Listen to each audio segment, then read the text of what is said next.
잠시 네. 잠시 제가 말씀을 좀 드리면서 요걸 하도록 하겠습니다. 여기 계신 분들 다들 이렇게 남북무료 포럼 조찬 간담회에서 다들 뵙고 이랬는데 아직도 이제 뵙지를 못하고 있습니다. 정말 안타까운 현실이네요. 그리고 점점 더 이렇게 많이 늘어나니까 더 걱정이 되고 그렇습니다. 오늘은 이제 기존에 계시던 여러 분야로 또 계시고 우리가 낯 익은 분들도 계십니다마는 이렇게 또 처음 들어오신 분들도 이렇게 또 계시네요, 보니까. 그래서 다들 정말 진심으로 환영하고 식사들 하셨습니까? 저녁 식사들? 네. 네. 감사합니다. 예. 나중에 우리 또 강의 마치고도 조금 시간이 있으니까 그때 우리 인사들 한번 또 나눠 주시고 근황도 말씀해 주시고 화면으로라도 같이 이렇게 하면 좋겠습니다. 오늘 제 세 번째 우리 이름하여 디딤돌 강의를 하도록 하겠습니다. 여러분들 디딤돌 강의는 그 나름대로의 특색을 가지고 있습니다. 한 사람이 걸어온 인생 대해서 우리가 이야기를 정말 하고 그분이 가졌던 어떤 꿈, 특히 그 남북 관계의 꿈, 또 한반도에 대한 꿈, 북한에 대한 꿈 이런 것들을 서로 같이 공유하는 그런 강좌로 꾸몄습니다. 혹시 그분이 가지신 꿈이 크고 원대하고 또 이루려고 했지만 아직 이루지 못하고 남아 있다면 우리 뒤에 오시는 분들이 그걸 가져가야 되지 않을까. 그 꿈 넘어 꿈을 우리가 같이 가져야 되지 않을까 해서 이 강좌를 만들었습니다. 그래서 그 꿈들을 이룰 수 있도록 우리 모두가 디딤돌이 되자 하는 그런 차원에서 이거를 만들었습니다. 그래서 오늘이 세 번째고요. 네 번째는 다시 또 북쪽에서 오신 우리 분을 한번 또 모실 생각을 하고 있습니다. 여기 오늘 와 계신데 조현정 박사가 되겠습니다. 어렵게 오셔가지고 교육학 박사학위를 취득하는 과정이 그렇게 쉬웠겠습니까? 네.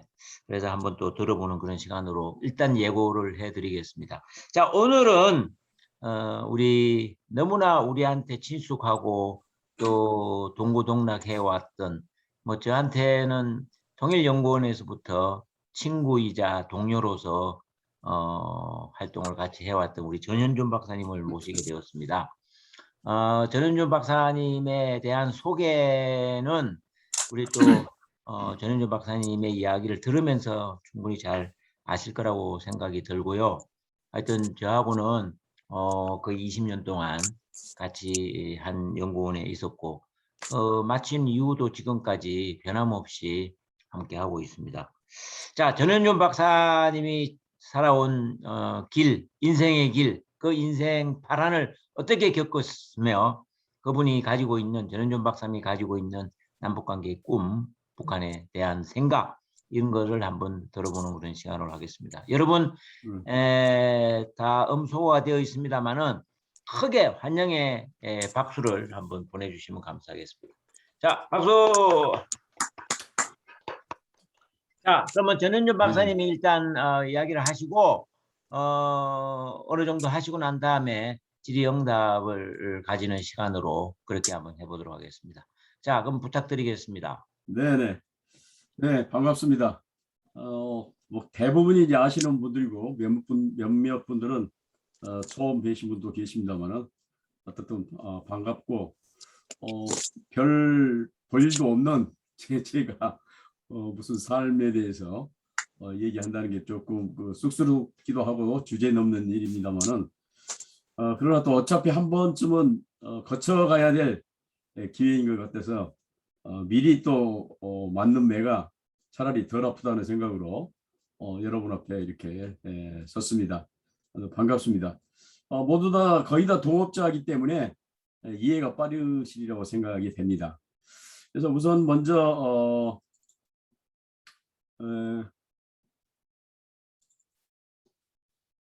조금 서두를 좀 말씀을 드리겠습니다. 저는 사실 개인적으로는 굉장히 보수적이에요. 예, 그래서 지금 보이시는가요? 지금 슬라이드? 예, 잘 보입니다. 잘 보입니다. 네. 음. 저는 개인적으로는 굉장히 보수적입니다. 에, 그래서 아직도 좀 권위주의적이고 가부장적인 생각도 갖고 있고 집에서는 거의 일을 하지 않아요. 몇 가지만 도와주고 시키는 일만 열심히 하고 있습니다. 그래서 야단 맞기도 하는데 오늘 아침에는 좀 칭찬 하나 받았어요. 그 우리 이제 그 목욕탕에 이렇게 커튼이 있는데 그걸 거의 주기적으로 한 번씩 갈아주거든요. 근데 뭐 시키면 저는 이제 합니다. 근데 오늘은 제가 스스로 했어요. 그걸. 그래가지고 아주 칭찬을 많이 받았거든요. 그래서 지금 기분이 매우 좋습니다. 예. 어떻든 그런데 이제 북한에 대해서도 상당히 보수적인 생각을 가지고 있습니다. 북한은 기본적으로 신정 체제고 수령 유일 독재 체제로 봅니다. 그렇기 때문에 저는 뭐 북한 체제를 어떻게 볼 것인가에 대해서는 매우 보수적인데 다만 이제 그 북한을 어떻게 볼 것인가 하는 것과 북한을 어떻게 대할 것인가 하는 것은 좀 달라야 된다는 그런 생각을 가지고 있습니다. 그러니까 북한을 굉장히 이제 보수적으로 보지만 그러한 북한을 그렇게 막무가내로 몰아세운다든가 그래서는 안 된다고 보는 그런 입장입니다. 그래서 이 입장 때문에 저는 이제 빨갱이라고 그런 소리를 듣습니다. 제가 좀 쇼킹했던 것은 국군 기무사에 있던 어떤 장교가 전현준이는 빨갱이니까 절대로 상대하지 말라고 그랬다는 얘기를 듣고 야, 그런 사람들이 기무사에 있으니까 이 나라가 문제다는 생각이 듭니다. 전현준이를 몰라도 그렇게 모른가. 근데 그런 이제 오해의 소지가 있는 게 북한에 대해서 저는 뭐 제재를 해야 된다든가 공격을 해야 된다든가 또는 북한이 지금 곧 붕괴된다든가 그런 얘기를 하지 않거든요. 그러니까 이제 빨갱이라고 그런 것 같은데 빨갱이를 정말 모르는 사람이에요. 빨갱이는 우리 같은 사람 정말 싫어합니다. 그러니까 자유주의자를 싫어하는 거죠. 개량주의자. 그래서 공산화가 되면 개량주의자를 제일 먼저 죽입니다. 그러니까 보통 우리나라에서 지금 빨갱이라고 몰리는 사람들이 있죠. 강만길 선생이나 백낙천 선생 이런 사람들을 제일 먼저 죽이거든요. 공산화되면. 근데 여기서는 빨갱이라고 막 몰아세우잖아요. 전혀 그러니까 모르는 거죠. 공산주의에 대해서.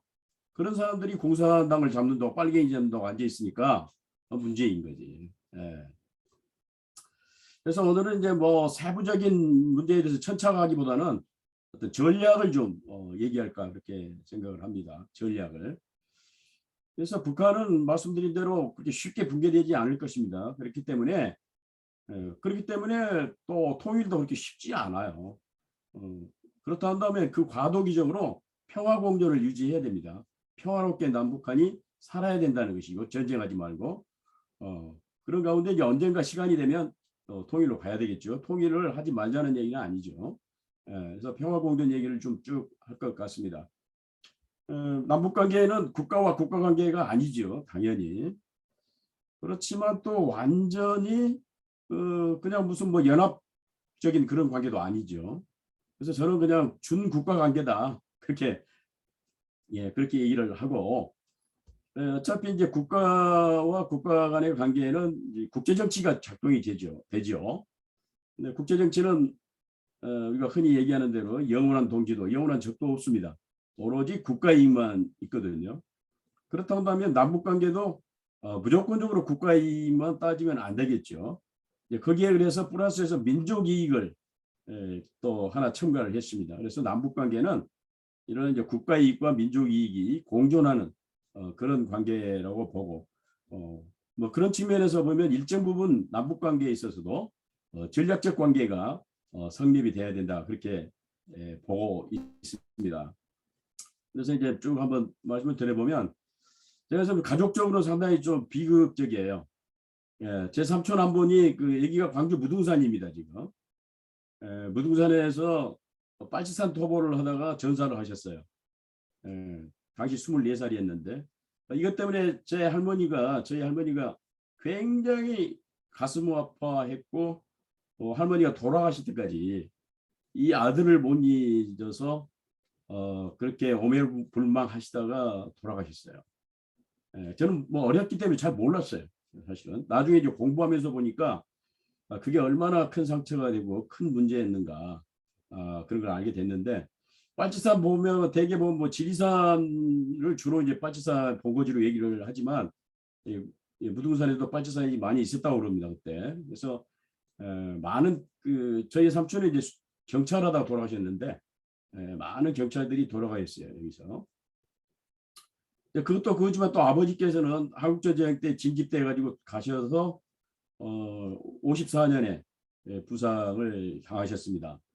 물론 이제 전투 중은 아니었습니다만은 거기서 이제 여러 가지 당시에는 사건 사고가 굉장히 많았다고 그럽니다.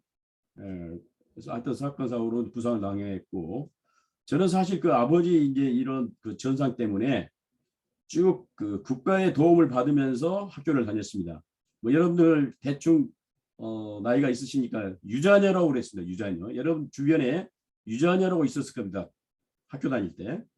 그래서 이제 사실은 박정희 정권이 들어서면서 이 전상자들에 대해서 대우가 좋아졌어요. 그 전에는 그러니까 제가 사실 이제 53년생입니다만은 그 전에는 거의 이분들에게 어떤 보상이 없었어요.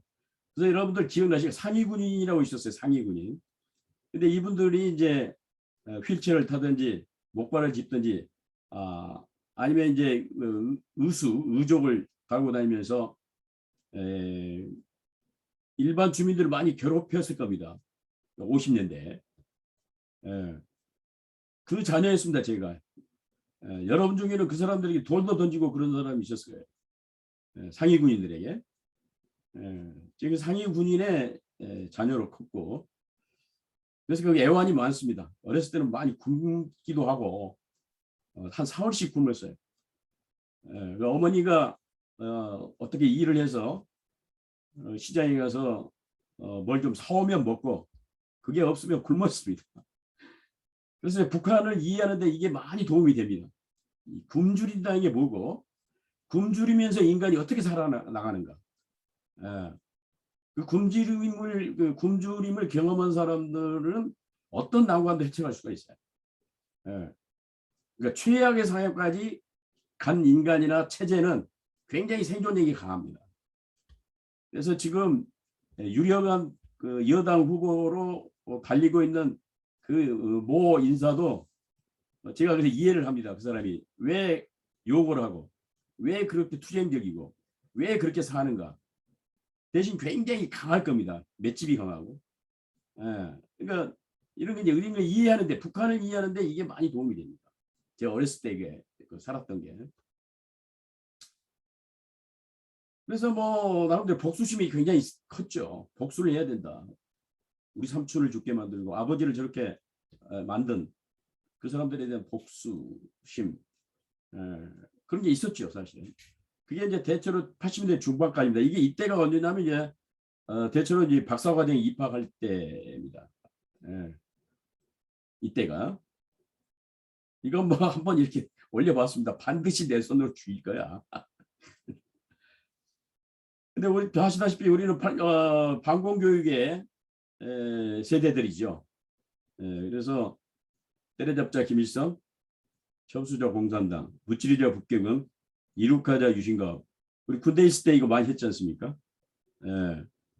물론 이제 학교 다닐 때 이런 구호도 많이 쓰고 빨갱이, 빨갱이는 죽여도 된다 그래서 빨갱이로 몰죠. 죽이고 싶은 빨갱이로 몰지 않습니까? 그래서 이제 빨갱이론을 가지고 이제 교육을 받았고 저는 개인사와 이런 데 겹쳐져 가지고 굉장히 보수적인 생각을 가졌던 게 사실입니다. 지금도 뭐 기본적으로는 그 보수적인 생각을 바꾸지는 않고 있습니다. 변하지는 않고 있어요. 그래서 그러면 어떻게 이제 복수를 하느냐, 전쟁을 할 것인가? 그건 안 되는 거죠.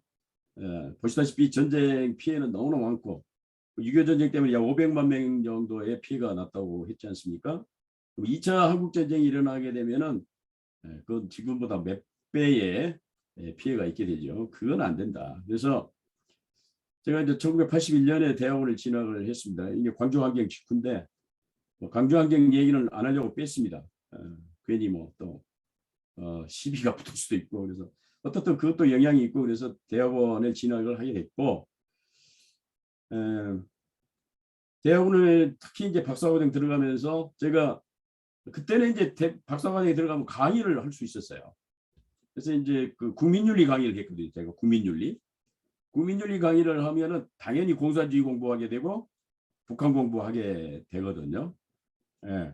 어떻든 이제 그런 과정 속에서 좀 북한을 오히려 이해하게 되고 공산주의가 뭔가 왜 이를테면 한국전쟁이 일어났는가 뭐 그런 등등에 대해서 이제 많은 공부를 하게 됐고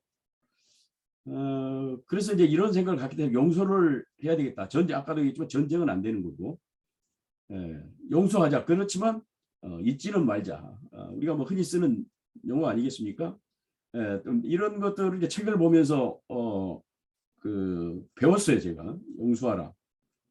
그러나 잊지는 말자 하는 거. 뭐 일제에 대해서도 이제 마찬가지 뭐 생각입니다. 사실은 이것도 또 다른 얘기고 좀 오해의 소지가 있을 수 있는데 우리 같은 이제 중견 국가에서 외교는 모든 주변 국가와 잘 지낼 수밖에 없다.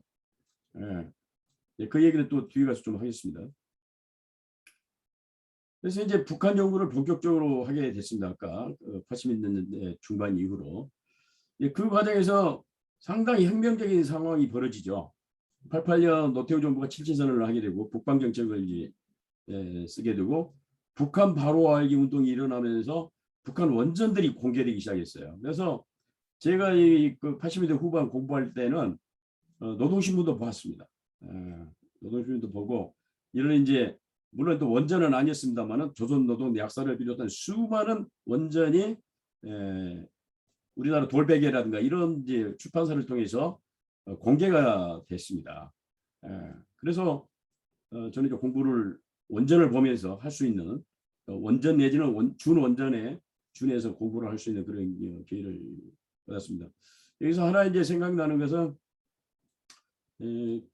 그때 이제 아시다시피 이게 북한 바로 알기 운동이 일어나면서 한참 이제 주사파 운동들이 일어나게 되고 임수경도 이제 1989년에 평양에 갔습니다. 이렇게 그런 과정에서 이제 노동신문을 대학에 개방을 했는데 물론 이제 지금 왜 광화문에 가면 동아일보라든가 조선일보 이렇게 게시를 하지 않습니까? 그러듯이 대학에도 이제 열쇠 장치를 해서 안에다 노동신문을 게재를 했는데 처음에는 학생들이 한 일주일 정도 계속 와서 보고 그랬어요. 사실은 열심히 읽기도 하고 근데 한 일주일 지나니까 본 사람이 거의 없었어요.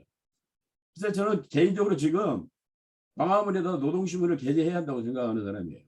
아무도 안 볼 겁니다. 처음에는 이제 가서 이제 뭔가 하고 보겠지만 굉장히 그 인내심을 필요로 하거든요. 우리 뭐 북한 연구자들의 원전을 보니까 다 아시겠습니다만은 우리의 이제 글 형태하고 전혀 다르고 내용도 그렇고 그 소리가 그 소리고 계속 10년 전 한 얘기나 지금 한 얘기나 비슷비슷하고 뭐 그러기 때문에 별로 사람들이 일반 사람들은 관심이 없어요. 그래서 저는 신문이라든가 북한 방송 개방해도 충분히 우리 체제가 그걸 견딜 수 있다고 생각합니다.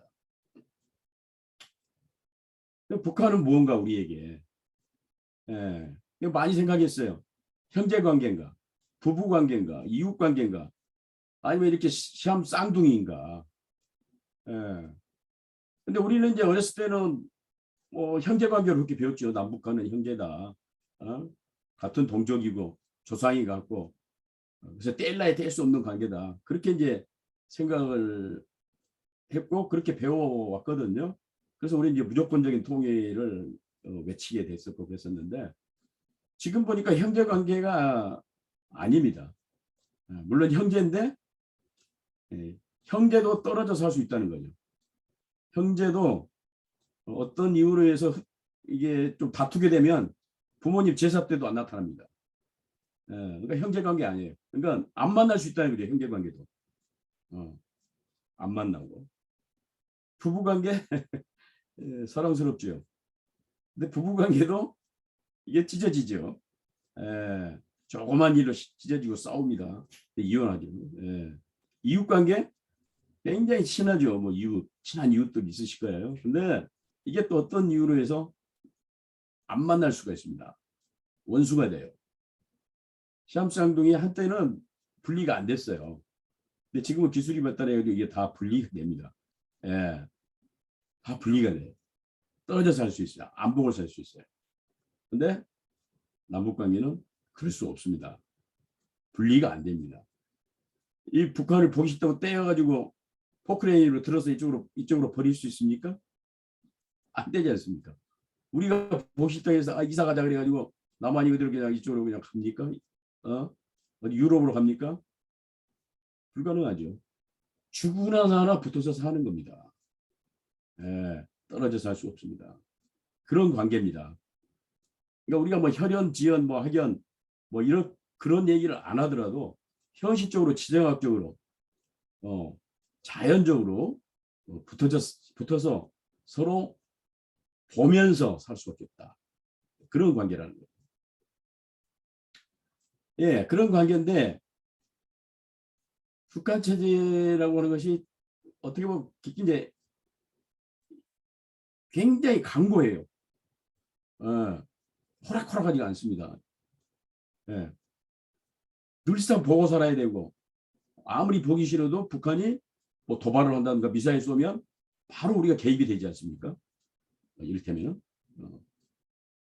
남일처럼 살 수 없어요. 남북관계는. 근데 그러한 상대가 대단히 강고하다는 거죠.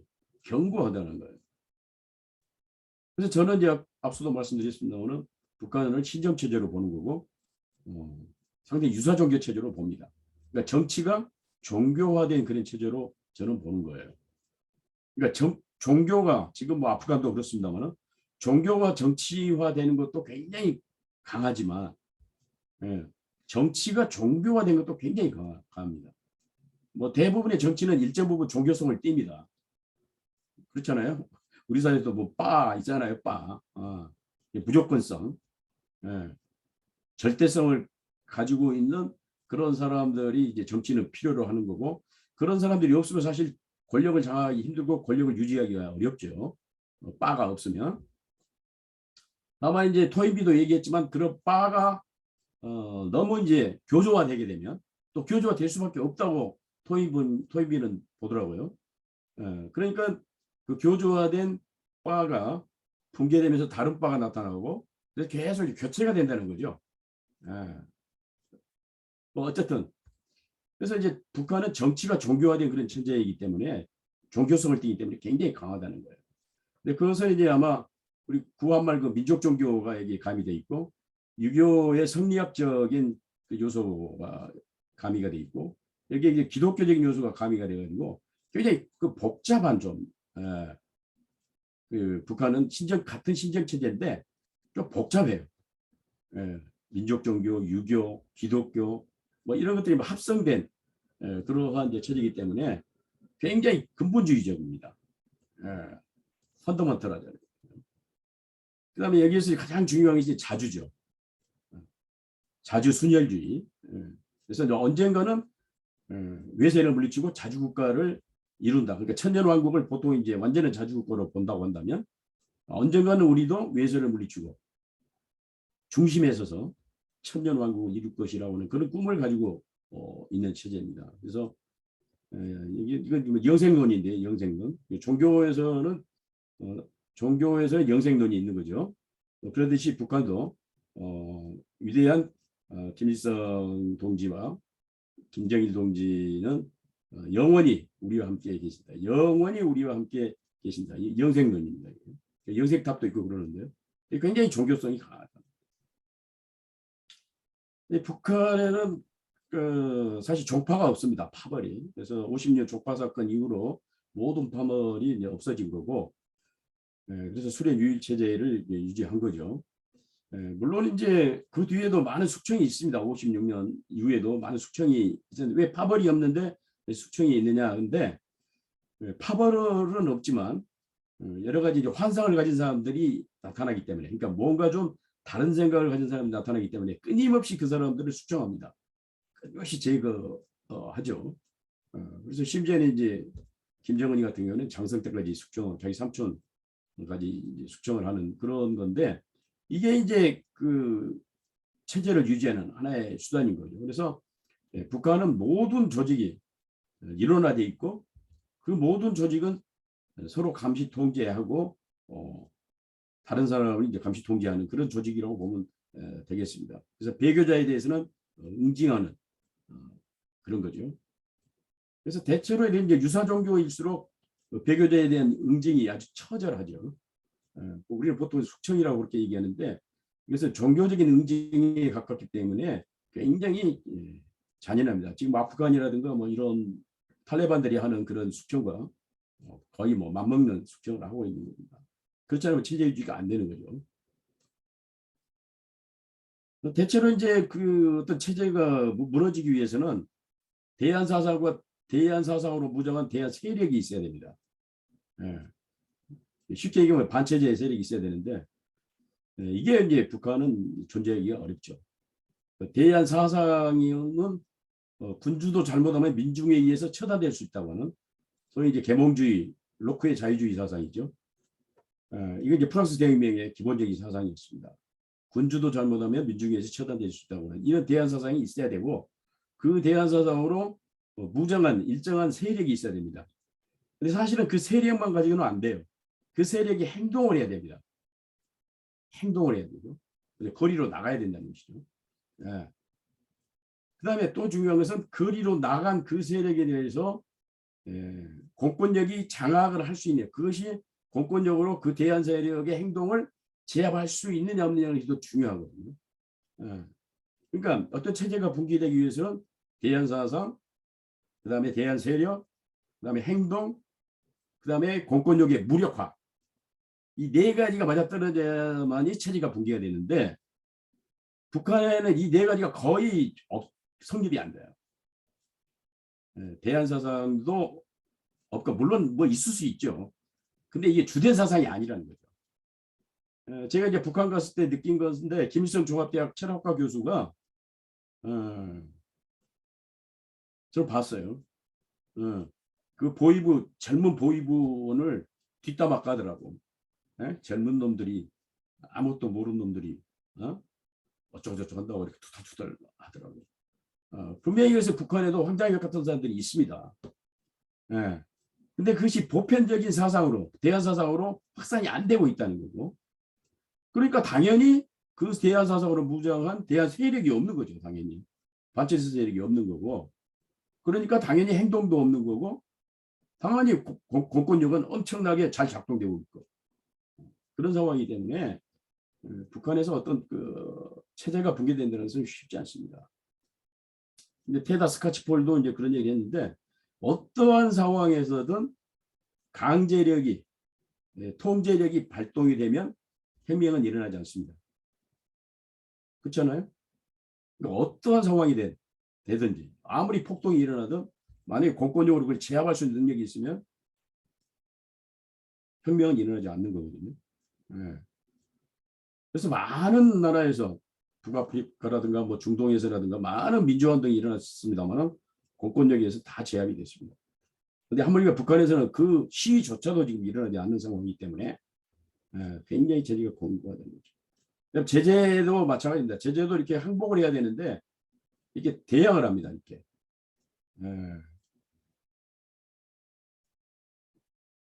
얘를 말을 안 듣지 않으면 뭐 어떻든 뭐 매를 때리든지 제압을 하지 않습니까? 근데 얘가 대들면 이게 대책이 없는 거야. 그래서 이제 북한은 절대 항복하지 않습니다. 이런 이제 강고한 이래도 안 되고 저래도 안 되는 강고한 체제하고는 어떻게 이제 할 수밖에 없느냐 공존할 수밖에 없습니다. 이게 이제 김순건의 공정 이론인데 이 사람은 이제 경북대 농과대학 교수죠. 옥수수 같던데 제가 이 사람하고 여러 차례 이제 북한을 갔는데 그 빨갱이에게 큰 소리 친 사람은 나 이 사람밖에 안 봤어. 아침에 이제 고려 호텔이나 양각도 호텔에서 조찬 이렇게 쭉 있잖아요. 그럼 이분이 와서 쓱 한번 둘러봅니다. 뭐가 나왔나. 조금 이제 뭐 시원찮잖아요. 그럼 막 이게 야단을 쳐요. 이게 먹고 막 그러면서 이걸 먹으라 말이가. 막 경상도 이제 사투리로. 그러면 이제 바로 이제 지배인이 안에서 뛰어와요. 그래서 왜 그러십니까 선생님? 이게 뭐야? 그러면 바로 뭐 고기 반찬이 나오고. 이분이 왜 북한이 이 사람들 꼼짝 못할까 생각을 해봤더니 이제 종교적으로 해석하자면 이 사람은 일용할 양식을 주기 위해서 온 사람이에요. 그동안에는 수령이 일용할 양식을 줬잖아요. 수령은 신이기 때문에 일용할 양식을 줘서 다 인민을 먹여 살려야 되는데 그런 상황이 안 됐잖아요. 못 했잖아요. 그래서 이제 식량난 해결해서 이 사람이 옥수수를 수프 옥수수 만들기 위해서 갔는데 다 아는 거죠. 이 사람이 누군지. 그렇기 때문에 꼼짝 못하는 거죠. 사실은 북한이 물론 자주적으로 살기 위해서 외국의 원조를 거의 받지 않고 있지만 옛날에 우리가 식량 비료 지원할 때 다 고맙게 생각했습니다. 자기들이 일용할 양식을 주는 사람이기 때문에 이런 그 역할을 정말 포기해버린 정권이 있었어요. 그러니까 우리가 수령 역할을 할 수 있는 기회를 박탈해버린 사람이 있습니다. 지금은 이제 제일에 있습니다만. 이 김승호 박사가 이제 나이지리아에서 1979년에 대기근이 벌어졌을 때 가서 보니까 이 스트라이가라고 하는 잡초가 있어요. 스트라이가 이게 스트라이가인데요. 이게 완전히 이 옥수수를 다 먹어가지고 자랄 수가 없고요. 그래서 이 스트라이가를 잡기 위해서 제초제도 쓰고 불에 태우기도 하고 뿌리를 다 뽑기도 하고 온갖 방법을 다 취했지만 실패했습니다.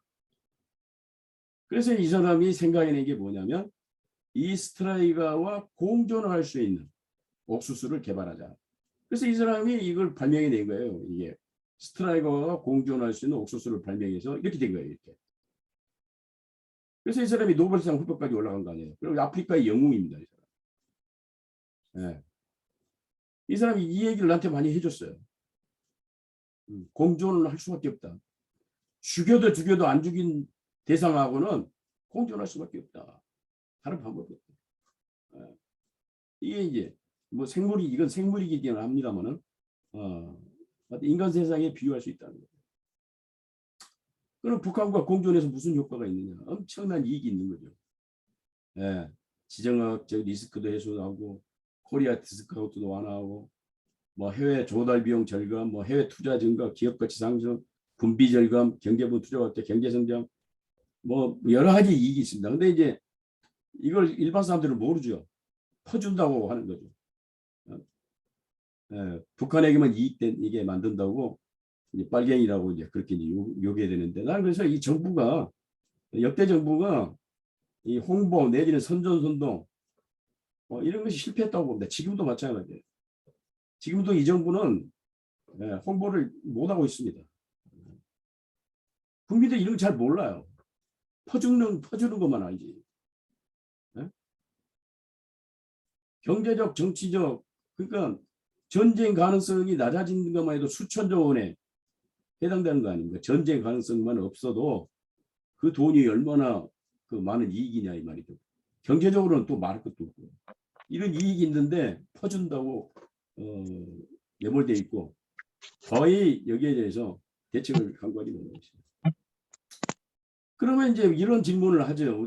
뭐 강연하다 보면 그 원수 빨갱이하고 어떻게 우리가 공존을 하느냐, 무슨 이익이 있느냐 그런 얘기 아니에요. 특히 요즘 MZ 세대들은 지금 올해 깜짝 놀랄 그 여론조사는 작년만 해도 코로나 지원을 하는 게 약간 70% 그렇게 됐는데 올해는 왜 확 떨어졌어요. 그래서 북한과 상종을 하지 말자는 게 훨씬 압도적으로 높습니다. 여론이 지금. 그 정도는 이제 어떻든 뭐 물론 뭐 어려우니까 그렇겠지만 사우지간 그러면 이제 이러한 원수와 같이 뭐 있어가지고 무슨 이익이 있느냐 그런 질문을 받았을 때 이런 얘기를 해주면은 자기는 그런 얘기를 들어본 적이 없대요. 이런 얘기를 당신한테 처음 들었대. 그러니까 학교 교육이 완전히 실패했어요.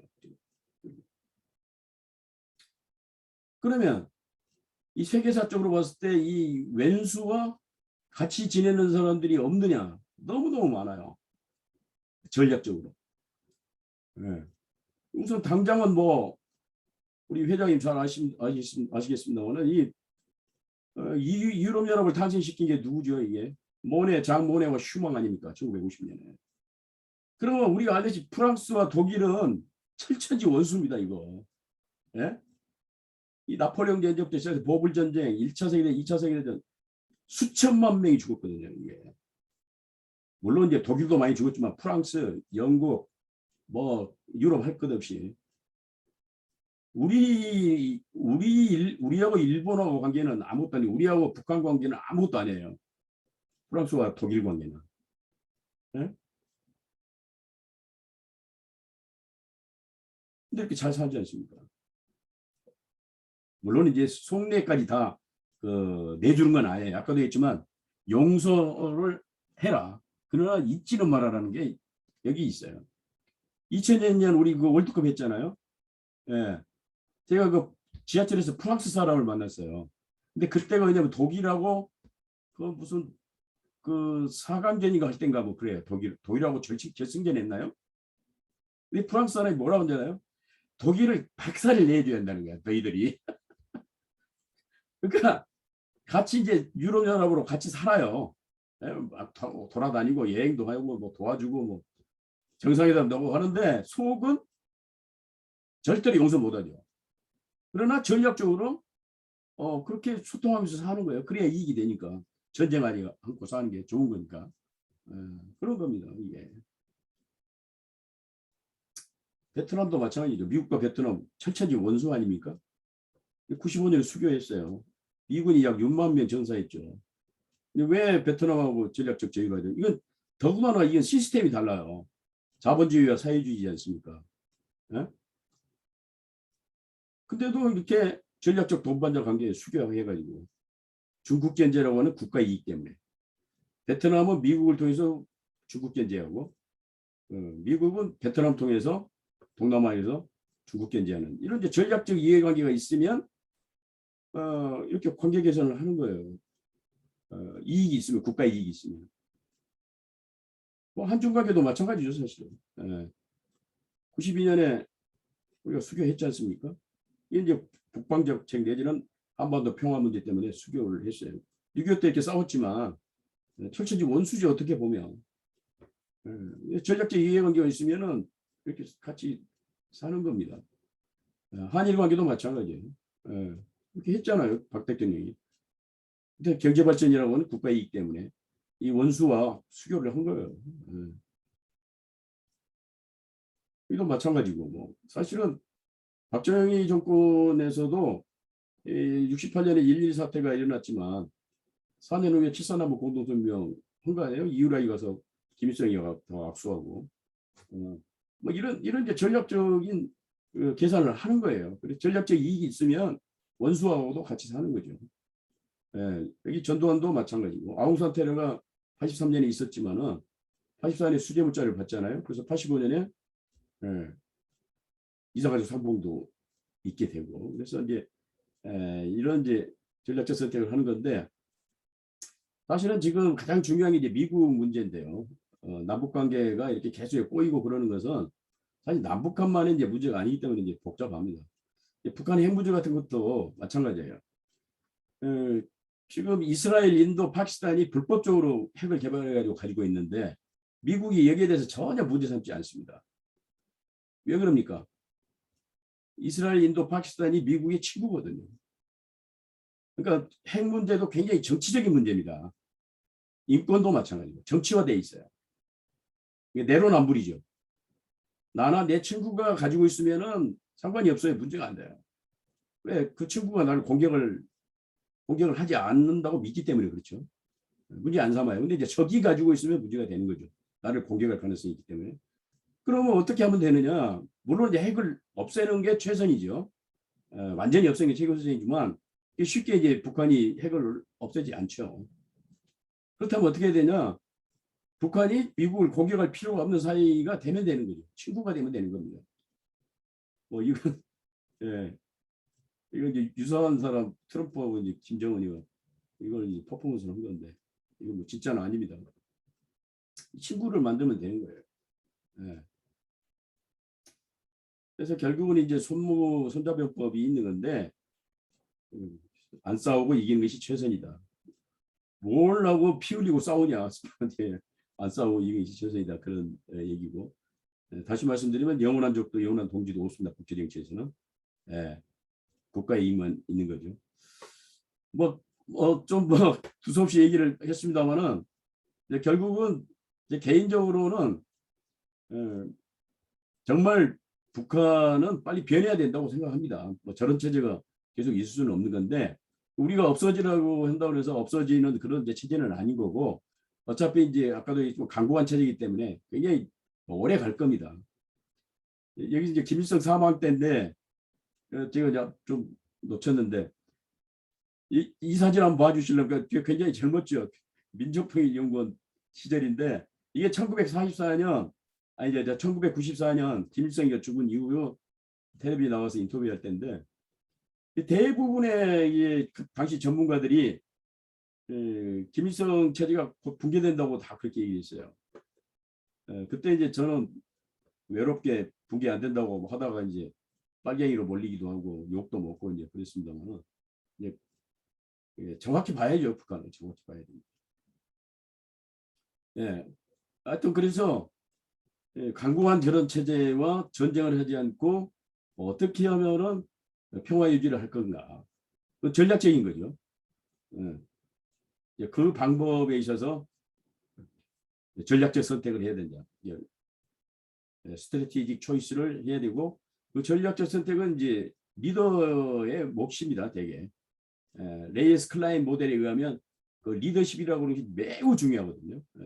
리더십이 빵이면 국가의 능력, 국력은 빵입니다. 그래서 정말 지도자가 중요하고 특히 싱가포르 같은 경우는 리콴유 때문에 오늘날 싱가포르가 있는데 리콴유는 굉장히 독재자입니다. 근데 리콴유는 모든 나라와 친했어요. 중국과 대만 친하죠. 미국과 친하죠. 인도네시아, 말레이시아 주변의 모든 나라와 친해가지고 그 국가를 지탱하도록 만들었는데 현재 우리 지금 대선을 앞두고 있습니다만은 우리에게 필요한 것은 역시 이제 외교적 지도자가 아닌가 뭐 그런 생각도 한번 해봅니다. 뭐 하여튼 이상 마치겠습니다. 시간이 너무 많이 흘렀는데요. 감사합니다. 네, 감사합니다. 자, 좋은 말씀 해주셨고 그 공유를 조금 내리면은 같이 사람들이 볼 수 있을 것 같아요. 네. 그래서 그 공유를 일단 좀 내려주시면 감사하겠습니다.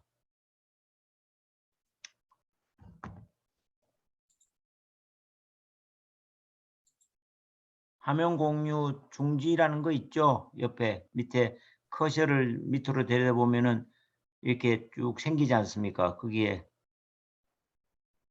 네, 됐습니다. 네. 내렸어요? 예. 근데 왜 있지? 화면이 계속 나오고 있거든, 우리는. 나오고 있어요?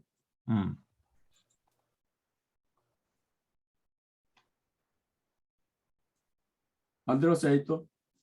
안 내려갔어요.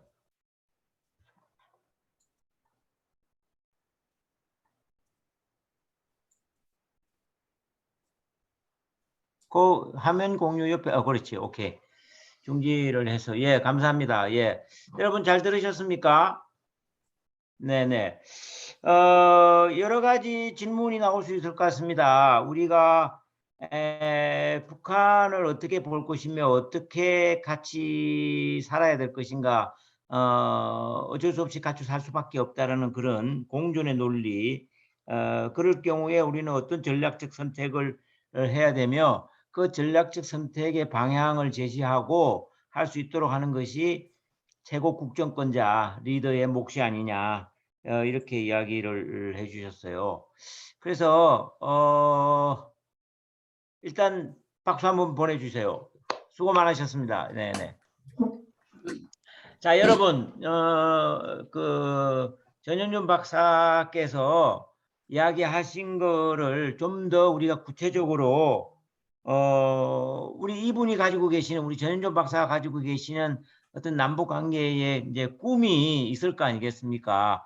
그 꿈을 찾아서 그것을 우리가 어떻게 실현해낼 것인가라는 것이 이제 오늘의 뭐 핵심 뭐예 되지 않을까 이런 생각을 합니다. 그래서 일단은 여러분 질문이나 코멘트가 있으시면은 이야기를 해 주십시오.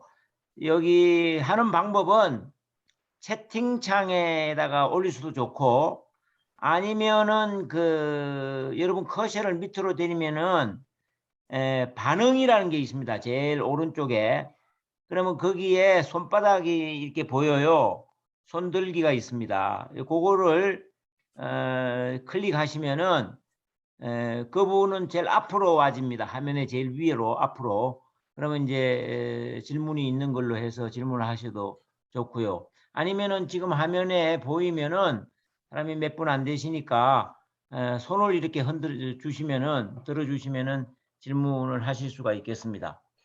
자, 누가 먼저 하시겠습니까? 여기는 이제 그 우리 북한 이제 이야기했는데 북한에서 오신 분들도 계세요. 그래서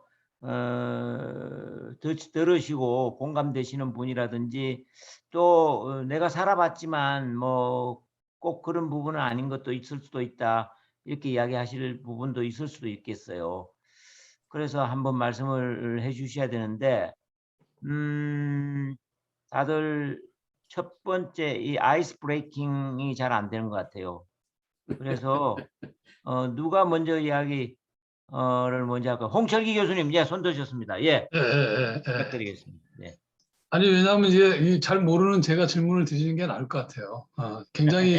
굉장히 중요한 이슈인데도 불구하고 사실은 원자력도 그렇고 남북 관계도 그렇고 이게 우리가 이제 전문가가 아닌 이상 잘 모르는 게 많거든요. 근데 너무 사람들이 이 두 개 양쪽 주장을 너무 강하게 하니까 정말 어느 게 진실인지 궁금할 때가 많습니다. 그래서 이제 남북 관계가 참 우리가 아까 말씀하신 평화 공존 효과를 얻을 수 있으면 엄청나게 경제적으로든 이익을 볼 것 같은데 이제 요새는 조금 이제 미국의 제재, 미국이나 그 뭐라 그럴까 그 유엔의 제재가 좀 강화돼 가지고 옛날보다는 조금 다를 거라고 보여지는데요. 예를 들면 북한은 사실은 우리한테 어떤 걸 진짜로 얻으려고 그럴지 그거를 혹시 어떻게 예측하시는지 되게 궁금합니다. 북한은 어떤 게 자기한테 이익이 될 거라고 생각하고 있는지를 우리가 잘 알고 있을까? 이거가 좀 사실은 좀 이렇게 좀 궁금하더라고요, 항상요. 혹시 뭐 이렇게 나름대로 이렇게 연구되신 내용들이나 이렇게 있으시면 좀 알려주시면 제 큰 도움이 되겠습니다. 네. 제가 아까 좀 이제 좋은 질문 감사합니다. 네, 아까 지금 설명하면서 뭐 깊은 설명을 못 드렸었는데 제가 이제 북한을 일종의 이제 신정 체제, 종교 체제로 본다고 그랬지 않습니까? 이제 그 예. 사람들의 이제 목적은 종교 공동체를 만드는 겁니다. 혹시 저기 거기 신앙촌이라고 얘기 들어보셨어요? 예, 잘 알고 있습니다. 예. 박대선 장로. 예. 그런 걸 한번 생각하시면 될 것 같아요. 자기들만의 종교 공동체를 만들어서 거기서 모든 것을 자급자족에 내는 겁니다. 생산, 분배, 소비를 완전하게 그런 세상을 꿈꾼다고 보면 될 것 같습니다. 그래서 실제로는 그 사람들이 개혁 개방에 그렇게 많은 관심이 없습니다. 왜냐하면 지금 김정은이가 올해 굉장히 이제 그 세게 얘기한 것 중에 하나가 뭐냐면 지금 그 청소년들이 완전히 사상적으로 지금 이완돼 있다는 거예요. 그래서 하류를 따라가고 그래서 뭐 거기에 대해서 철저하게 응징을 해야 된다고 이제 얘기를 하고 있고 작년에는 이제 사실은 이제 자본주의 척결법인가를 제가 좀 정확히 지금 기억이 안 나는데 이를테면 이제 반사회주의 척결법이라는 것을 만들어 가지고 굉장히 심하게 그 사상 단속을 하고 있습니다. 그래서 지금 제가 이제 다른 글에서 한번 썼는데 북한은 지금 경제난보다도 사상난이 훨씬 심각하다고 인식하고 있는 것 같아요. 사상 이완이. 그러니까 경제난도 물론 뭐 심각하고 식량난도 있지만 뭐 그럭저럭 그냥 버틸 수 있다고 생각하는 것 같고 사상이 무너지면 다 무너진다고 보는 거죠. 아까 말씀드린 것처럼 새로운 사상이 나오는 게 굉장히 지금 문제거든요.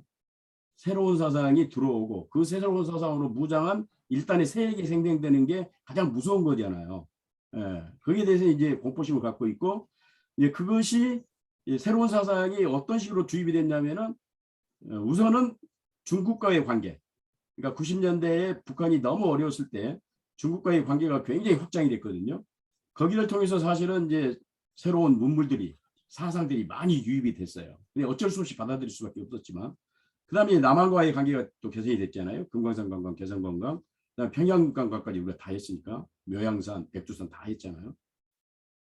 그런 데서 사상 이완이 너무 심각히 됐다고 생각하는 것 같고 그런 측면에서 지금 북한은 그러한 사상 이완이 될 수 있는 사상이 유입될 수 있는 것은 일체 다 봉쇄하고 있는 거예요.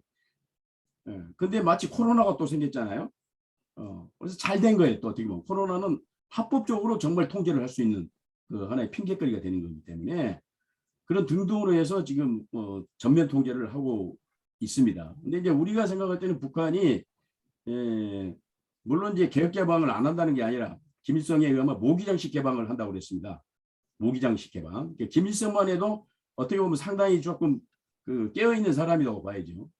그러니까 자본주의의 좋은 점은 받아들이고 자본주의 나쁜 점은 걸르겠다고 하는 것이 모기장식 개방인데 이 모기장식 개방이라도 하다 보니까 굉장히 사상적 이완이 된 거예요. 그래서 순수성이 많이 이제 탈색이 됐다고 보는 거거든요. 뭐 그런 측면에서 우리가 대규모 무슨 원조를 하고 대규모 개발 사업에 진출하게 되면 북한이 막 받아들일 것 같은데 또 북한이 아쉬우니까 그걸 받아들일 거다. 그렇게 생각을 하는데 제가 보는 그런 신정정치적 접근 방식에 의하면 그렇지 않습니다. 그 받아들일 수가 없어요. 그거. 그러니까 역으로 역발상으로 한다고 한다면 북한이 받아들일 수 없다고 하는 것을 우리가 이제 안다고 한다면 역으로 그런 대규모 개혁 개방 정책을 플랜을 북한에다가 쏟아 부어야 된다는 거죠. 역발상으로. 이해가 가십니까? 그러니까 북한은 그런 대규모 개혁 개방을 할 수가 없는 상태거든요. 받을 수도 없고. 근데 우리는 핵 문제라고 하는 것을 걸어가지고 그냥 우리가 스스로 끊고 있는 거예요. 대북 지원이라든가 개발 협력 이런 것들을 모두 다 끊어버리고 있지 않습니까? 그건 아주 하책이라는 거죠. 제가 볼 때는. 그렇게 해도 대규모 지원을 해준다고 해도 북한을 받을 수 없는 상황이기 때문에 오히려 우리는 그런 식으로 개성공단도 한 10개 짓고 이를테면 백두산, 묘양산, 뭐 신의주 관광도 대벽으로 트고 그렇게 해야 오히려 우리가 얘기하는 소위 보수가 얘기하는 전략적 목표를 달성할 수 있는 건데 그렇게 안 하는 거예요. 오히려 우리가 더. 그러면 그것은 북한을 더 살려주는 거고 북한을 더 오래 끌게 만드는 거 결과밖에 안 되는 거예요. 거기서 차이가 있으시구나. 네. 근데 북한은 지금 그 이제 김일성이가 얘기했어요. 북한은 중국과는 다르다. 북한은 중심이 작기 때문에, 그러니까 평양과 그 국경이 너무 작지 않습니까? 중국에 비해서. 근데 중심이 작기 때문에 중국식으로는 절대 갈 수 없다고 얘기를 이미 했어요. 어쨌거나 하여튼 북한은 그런 상당히 특수한 그 체제이기 때문에 뭐 우리에게 막 그 의존될 정도로 경제가 남한에게 완전히 종속되고 중국에 종속된 것만 해도 지금 굉장히 경계를 하고 있거든요. 북한은 중국에 대해서 경계심이 대단히 셉니다. 지금 모든 외부 무기들이 중국을 통해서 다 들어왔기 때문에 그 중국은 어떻게 해서든지 북한을 중국식으로 만들려고 하고 있거든요. 그래서 어떻게 보면 북한은 미국을 두려워한 거 못지않게 중국을 두려워하고 있습니다. 역사적으로도 그렇고 역사적으로도 중국에 너무 당했기 때문에 중국에 대한 경계심이 굉장히 세거든요. 그래서 어떻게 보면 지금 김정은이 노선이 사실 놓쳤어요. 김정은이가 그럼에도 불구하고 오픈을 하려고 그랬습니다. 부분적이지만 오픈을 하려고 그랬는데 완전히 트럼프가 그걸 깨는 바람에 이제 김정은이는 필요 없다는 거예요. 모든 것을 자주적으로 끌고 가 있다. 그래서 백신도 지금 안 받잖아요. 아마 백신도 자주적으로 개발하려고 하고 있는 것 같아요. 지금. 자기들 백신을 일체 외부로도 안 받고. 네네. 자, 다른 분 이야기도 좀 듣죠. 예, 누구 또 이야기 하실래요?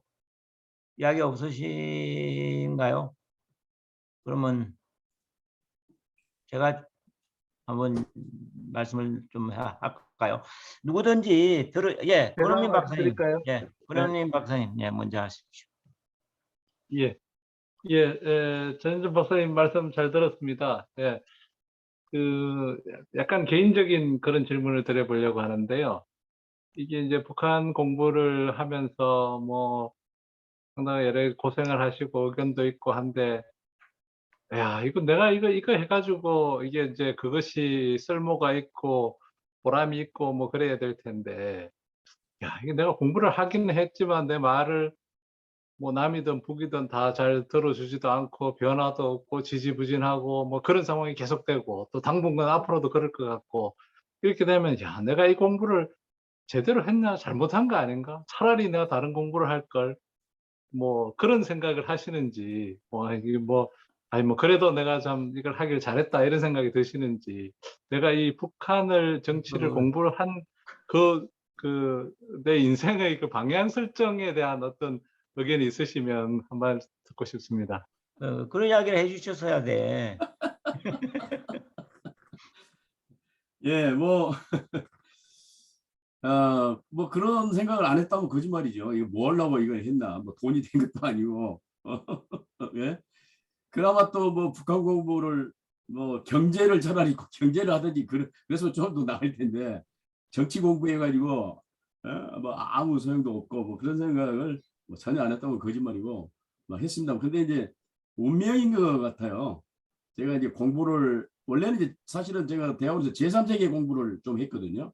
처음에는 제3세계에 관심이 많아가지고 제3세계 공부를 하다가 보니까 이제 북한도 이제 큰 틀에서 제3세계 물론 이제 제1세계, 2세계, 제3세계가 있다고 이제 보통 그러는데 자본주의, 사회주의, 그것도 아닌 이제 비동맹 제3세계가 있는 건데 뭐 큰 틀에서 보면은 사회주의니까 제2세계가 될 수도 있습니다만은 그러나 이제 경제적으로만 보게 되면 충분히 제3세계로 포함시킬 수 있죠 북한은. 그래서 공부를 했는데 그냥 제3세계 공부를 하다가 보니까 이제 북한도 공부를 하게 됐는데 그때는 괜찮았어요. 정말 운 좋게 통일 연구도 들어가고 민족 통일 연구도 들어가고 그래서 최초로 이제 동급 생활도 시작을 했고 또 그때 마치 북한 공부를 한 사람들이 많지 않았어요. 그러니까 김일성이 죽고 할 때 1차 핵위기 벌어지고 김일성 죽고 또 고난 해군 시작되고 그래서 뭐 나름대로 인기가 좀 있었습니다. 그래서 뭐 재미가 있어서 개인적으로는 보람도 느끼고 근데 이제 아시다시피 계속 이렇게 지지부진하고 남북관계 다 파탄 나고 뭐 핵 문제로 이제 이렇게 이 모양 되고 그러니까 이제 말씀하신 대로 조금 더 후회도 하고 그런다면은 뭐 후회는 뭐 없습니다. 운명이고 뭐 조금이라도 제가 혹시 북한 정치 연구를 하는데 기여를 했다고 한다면 반갑고 얼마 전에 동국대학에서 그 해군 장교 출신인데 북한 권력 엘리트로 학위 받은 사람이 있는데 뭐 제 책도 좀 많이 이용도 하고 책도 보내주고 그랬어요. 너무 많이 도움을 받았다고 뭐 그런 데에서 조그만 보람을 느끼고 삽니다. 네. 감사합니다. 자, 그러면은 좀 재미있게 하기 위해서 제가 한번 최 교수님 잠깐 기다리세요. 제가 조금 이야기를 하고 제 이야기하는 거에 대해서 우리 조현종 박사께서 한번 좀 북에서 오셨으니까 좀 거들어 주시면 고맙겠습니다. 먼저 제가 이제 그 전 박사님의 그 생각이 굉장히 특이하다. 특이한 생각의 소유자다 이렇게 생각을 해요. 왜 그렇게 생각하냐면은 여러분 이런 말 들어보셨죠? 미운 놈한테 떡 하나 더 주자. 떡 주자. 그죠? 강남 좌파 이런 이야기 들어보셨습니까? 왜 그런 생각을 하냐면은 이제 모두의 전 박사님이 북한 자제에 대해서는 굉장히 보수적인 입장을 취하셨잖아요. 그죠? 비판적인 입장. 그 체제에 대한 신정 체제 뭐 이런 식으로 이야기하시면서 그러면서도 북한을 대하는 데 있어서는 좀 진보적인 입장을 취하고 있기 때문에 자기는 빨갱이라는 소리 듣는다는 거예요. 그거를 이렇게 좀 보면은 기본적으로는 보수적인 입장인데 북한에 대해서 미웃고 이게 잘못되었으니까 그냥 떡 하나 더 줘서 그냥 좀 편안하게 좀 우리가 살기 위해서라도 그렇게 해야 되지 않을까라는 저는 생각을 해봤어요. 갑자기. 그는 이제 사실은 이제 어떻게 보면 모순적인 입장이에요. 우리나라 사람들이 대부분이 북한이 잘못되어 있기 때문에 거기에 대해서 응당하게 대응을 해야 된다는 거예요. 기본적으로는 그런 생각을 가지고 있는 것이죠. 그러나 그것이 해결책은 아니다라는 것이 전현준 박사님의 생각이라는 거죠. 그럼 제가 전현준 박사님한테 물어보는 거죠. 과연 그런 것 때문에 그러느냐. 우리 때문에 북한에 대해서 그러니까 우리가 그냥 좀 너그럽게 이런 걸 해야 되지 않겠느냐. 그것이 주는 이익들이 오히려 우리한테 더 많다. 이렇게 생각을 하시는가. 좀 일단 한번 여쭙고 싶고, 두 번째로는 더 간단한 겁니다. 북한에서 살다 오신 분들하고 저도 많이 이야기를 해봤어요. 통일연구원에 있으면서도 그렇고 나와서도 그렇고. 근데 이제 북한 사회가 가지는 특수성이 있잖아요. 북한 사회주의라는 것이 있단 말이에요. 신정체돼 있고 뭐하고. 그런데 자본주의 생활을 해본 사람들하고 이렇게 보면서 사람 살아가는 거는 있잖아요. 사람 살아가는 거는 여러 가지가 있을 겁니다. 행복을 추구하는 데도 이것도 있고 저것도 있고 뭐 사상도 있고 모두 다 있을 거랍니다. 그러나 기본적으로 그 사람들이 남쪽에서 생활을 하면서 북쪽을 생각할 때 북한도 사람 사는 세상이고 오히려 공동체적인 그런 차원에서 이야기를 하면은 북한이 훨씬 낫다 이런 이야기를 저는 많이 들었어요. 그러니까 북한이라는 게 개인보다는 공동체, 그죠? 국가, 사회 이런 걸 더 엄청나게 중요시 여기잖아요. 그래서 개인이 뭐를 한다 그러면은 그걸 철저하게 통제하는, 그래서 국가의 목표를 달성하려고 하는 그런 입장을 가지고 있지 않느냐. 여기에 대해서는 우리 조현정 박사께서 좀 보충을 해주시기 바라고, 일단 제가 한 그 질문에 대해서 조현정 박사님 할 수 있을 만큼 한번 대답을 간단하게 해주세요. 그러니까 이제 제가 이제 오해를 받는 게 뭐냐면 북한과 교류 협력을 해야 되고, 그러니까 이제 평화 공존을 해야 되고 교류 협력을 해야 되고, 이제 그런 얘기를 하면은 뭐 북한을 잘 살게 해주자는 거냐, 북한 체제를 그러면 오래 가져가자는 것이냐, 분단이 고착화 되지 않느냐, 이제 그런 식으로 이제 얘기를 하는 게 그건 오해라는 거죠. 그러니까 전쟁을 치르지 않고 한반도 평화를 유지하는 것이 이제 매우 중요하기 때문에 교류 협력을 할 수밖에 없는 것이고, 그러면 그것이 궁극적으로는 교류 협력이 만약 잘 되면, 아까도 얘기했지만 북한은 교류 협력을 하면서도 철저히 모기장을 칠 것이기 때문에 절대로 우리가 바라는 대로 북한이 움직여주지는 않아요. 뭐 그럼에도 불구하고 뭐 어떻게 우연히 아주 그 럭키하게 교류 협력이 잘 돼서 그러면은 북한에게 사상이 들어가는 거고, 새로운 사상이 들어가는 거고, 새로운 사상이 들어가야 어떤 새로운 집단이, 반대 집단이 생기는 거고, 그래야 무슨 북한의 변혁이 일어난다고 하는, 다시 말하면 롱텀으로 보게 되면은 북한을 변화시키는 전략인 거거든요. 그게 북한을 살려주는 게 아니고, 이게 사실은 이제 김대중 정부의 햇볕 정책입니다. 그게. 그러니까 김대중 대통령이 도라산역에 당시 아들 부시를 도라산역까지 끌고 갈 때는 뭐라고 설득을 했냐면, 다 아시겠습니다만은 이건 나의 햇볕 정책은 레이건 정부가 했던, 이때면 소련 붕괴 전략이나 마찬가지다. 소련이 결국은 붕괴됐지 않냐, 사회주의를 버렸지 않냐, 아무리 핵이 있고 무엇이 있어도 우리도 그와 비슷한 거다. 우리가 교류협력을 통해서 북한의 사회주의 갑옷을 벗기기 위한 것이지, 북한을 도와주고 북한을 영원히 그냥 가도록 그런 건 아니다. 그래서 부시가 설득당해가지고 도라산 가가지고 그 친목에다가 사인했어요. 예, 그런 일이 있었죠. 예. 예. 그러니까 저도 뭐 유사합니다. 그러니까 북한과 교류협력을 하는 것이 정말 솔직히 얘기하면 우리 좋자고 하는 것이지 북한 좋자고 하는 건 아니에요, 저는. 그렇죠. 결국은 그것이 북한의 변화를 이끌어내기 위해서 우리가 그렇게 한다. 전국적으로는 북한이 변해야 되지 않겠습니까? 저런 체제는 안 돼요. 있을 수가 없는 거고, 어떤 식으로든지 최소한 정말 베트남식, 최소한 중국식으로라도 변해야 된다는 거죠. 그러기 위해서는 교류협력을 해야 되는 거고, 결국은 그래서 미국이 중국과 교류협력을 하고, 72년부터 미국이 베트남을 그 개혁 개방시켜주고 그렇게 해서 그나마 중국과 베트남이 생산 양식은 완전히 자본주의로 가져간 거 아니겠습니까?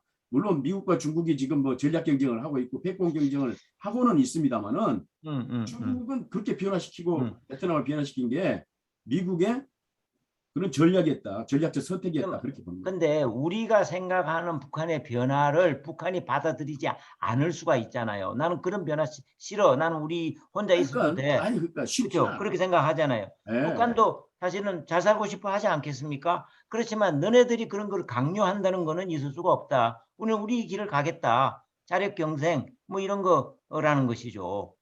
아니, 그렇죠. 뭐 우리가 그걸 과연 강요한다는 것이 과연 정당한가 이거예요. 그것이 그렇게 함으로 해서 북한을 변화를 이끌어낼 수 있을까라는 거에 대해서는 어떻게 생각하세요? 아니 그러니까 강요를 할 수는 없죠. 북한이 안 받아들이면 뭐 안 하는 못 하는 거죠. 그렇잖아요. 네, 그러나 북한이 어떻든 형식적이지만 제재를 풀어달라. 예?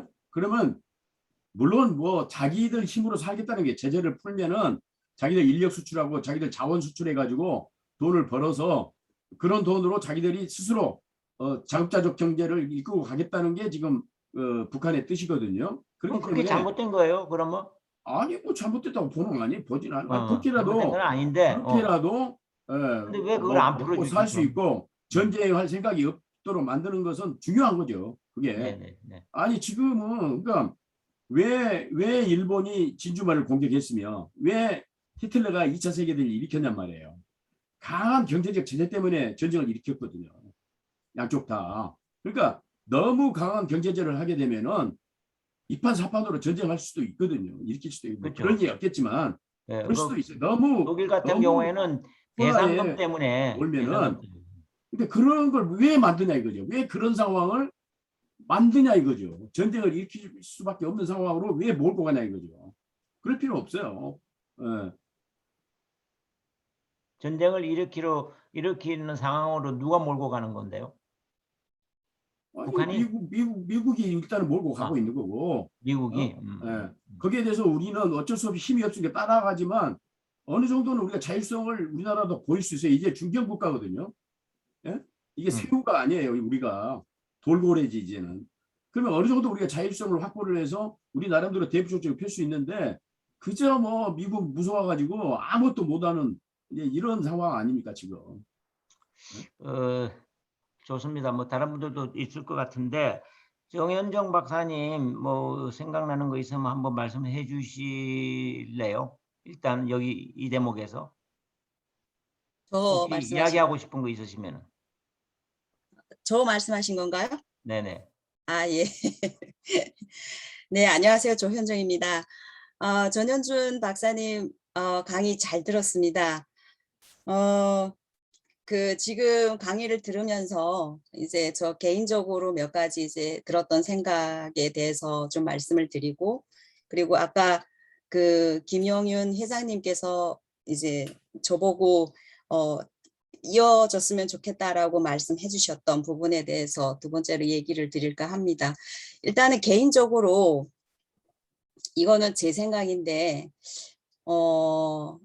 북에서 오신 분들이 이제 북한에 대한 어떤 이야기를 할 때 뭔가 객관적인 이야기를 하면 기본적으로 그 객관적인 이야기가 뭐냐면 북한에서의 그 북한 상황에 대해서 무조건적으로 붕괴론을 얘기하고 저 나라가 망해야 된다. 이렇게 얘기를 안 하면 일단은 북한에도 사람이 사는 곳이고 그곳에도 사랑이 있었고 행복한 시간이 있었다라고 얘기를 하면 그러면 왜 왔냐 이제 이렇게 얘기하면 이제 대화가 안 됩니다. 예.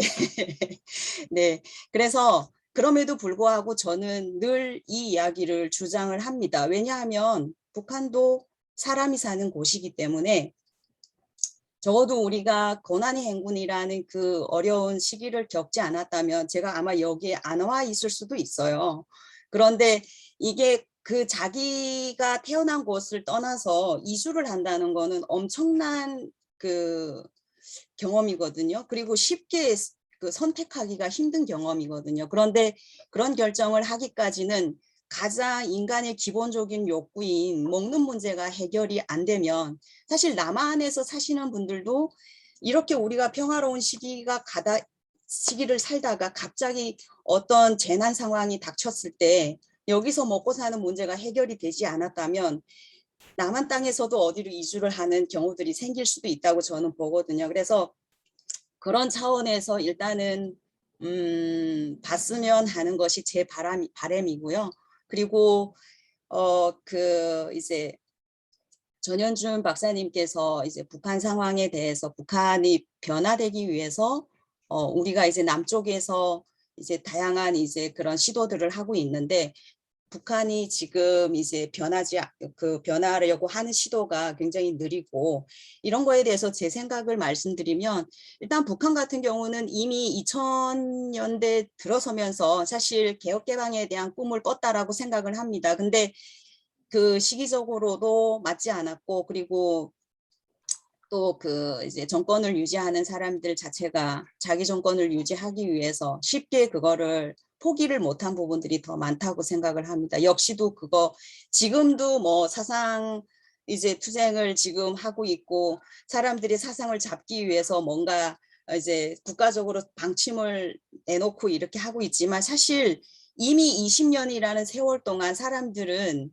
외부 문물이 많이 들어갔어요. USB를 통해서 많이 들어갔기 때문에 많이 내부적으로는 변화가 되어 있습니다. 그렇지만 국가가 그런 강력한 통제 시스템을 가지고 움직이기 때문에 그게 두려워서 어떤 폭동을 일으키거나 여기서 말하는 왜 거기는 그 민주화 운동처럼 한국의 민주화 운동처럼 그런 액션이 일어나지 않냐라고 하는데 사실 북한이 갖고 있는 그 강력한 통제 시스템이 굉장히 무서워요. 그래서 어떤 싹이 발생했을 때 공개 처형하는 식으로 사람들에게 그거를 보여주면은 쉽게 사람들이 거기에 동요를 하기 힘들어요. 이제 그 사회의 어떤 체제를 무너뜨리기 위해서 아니면 자기 생각을 관철하기 위해서 사람들이 모여서 뭔가를 한다라고 하는 그런 내적인 어떤 여기서 말하면 학생운동이나 이런 일들이 벌어지기가 굉장히 어려운 구조라고 생각을 합니다. 그래서 아마 저 체제가 계속 지금 유지되고 있지 않아라는 생각이 들고 그리고 또 하나는 북한 체제는 쉽게 무너지지 않는다에 저도 전현준 박사님의 생각에 동의를 하고 있습니다. 그래서 네, 갑자기 화면이 떴네요. 왜 이래? 네. 말씀하세요. 일단 말씀하면 네네네. 화면이 왜 이게 떴지 갑자기? 네, 그리고 아까 회사님께서 말씀하셨던 부분에 대해서도 제가 간단히 뭐 이제 그냥 저희 개인적인 소견입니다만 잠깐 재성 박사님 그 화면을 좀 네, 꺼주세요. 재성 박사님 오셨어요. 네, 북한 사회가 굉장히 지금 전 세계 유일하게 사회주의라는 거를 끝까지 고수하고 있고 우리식 사회주의라고 강조하고 있고 그래서 지금 어려운 상황에서도 사회주의를 놓지 못하고 있는 부분이 있어요. 그러면서 이제 어떤 재난 상황이 왔을 때 주민들이 굶어 죽고 또 어떤 재난 상황 그렇게 노출이 되고 인권 상황이 굉장히 안 좋음에도 불구하고 저 체제를 계속 이렇게 유지하고 있는데 그런 부분들이 굉장히 일부분에 보여지고 있기는 합니다. 그렇지만 중요하게는 그 나라도 2천만 이상이 넘는 사람들이 살고 있어요. 그리고 그 안에서 이제 가정을 이루고 연애를 하고 가정을 이루고 또 다른 자기의 삶을 위해서 살아가고 있다라는 거죠. 그래서 저는 개인적으로 우리가 지금 이런 제도적인 통일을 위해서 여기에 함께 모여 있는 분들이 제도적인 통일을 위해서 머리를 맞대고 북한에 대해서 공부하고 많이 지금 이렇게 많은 시간을 할애를 하셔서 이렇게 공부를 하고 계시는데 저는 그 나라에 그 땅에 살고 있는 사람들에 대해서도 우리는 알아야 된다라는 게 이제 제 생각입니다. 왜냐하면 그들도 똑같이 우리와 같이 살고 있어요. 단지 이 체제를 움직이는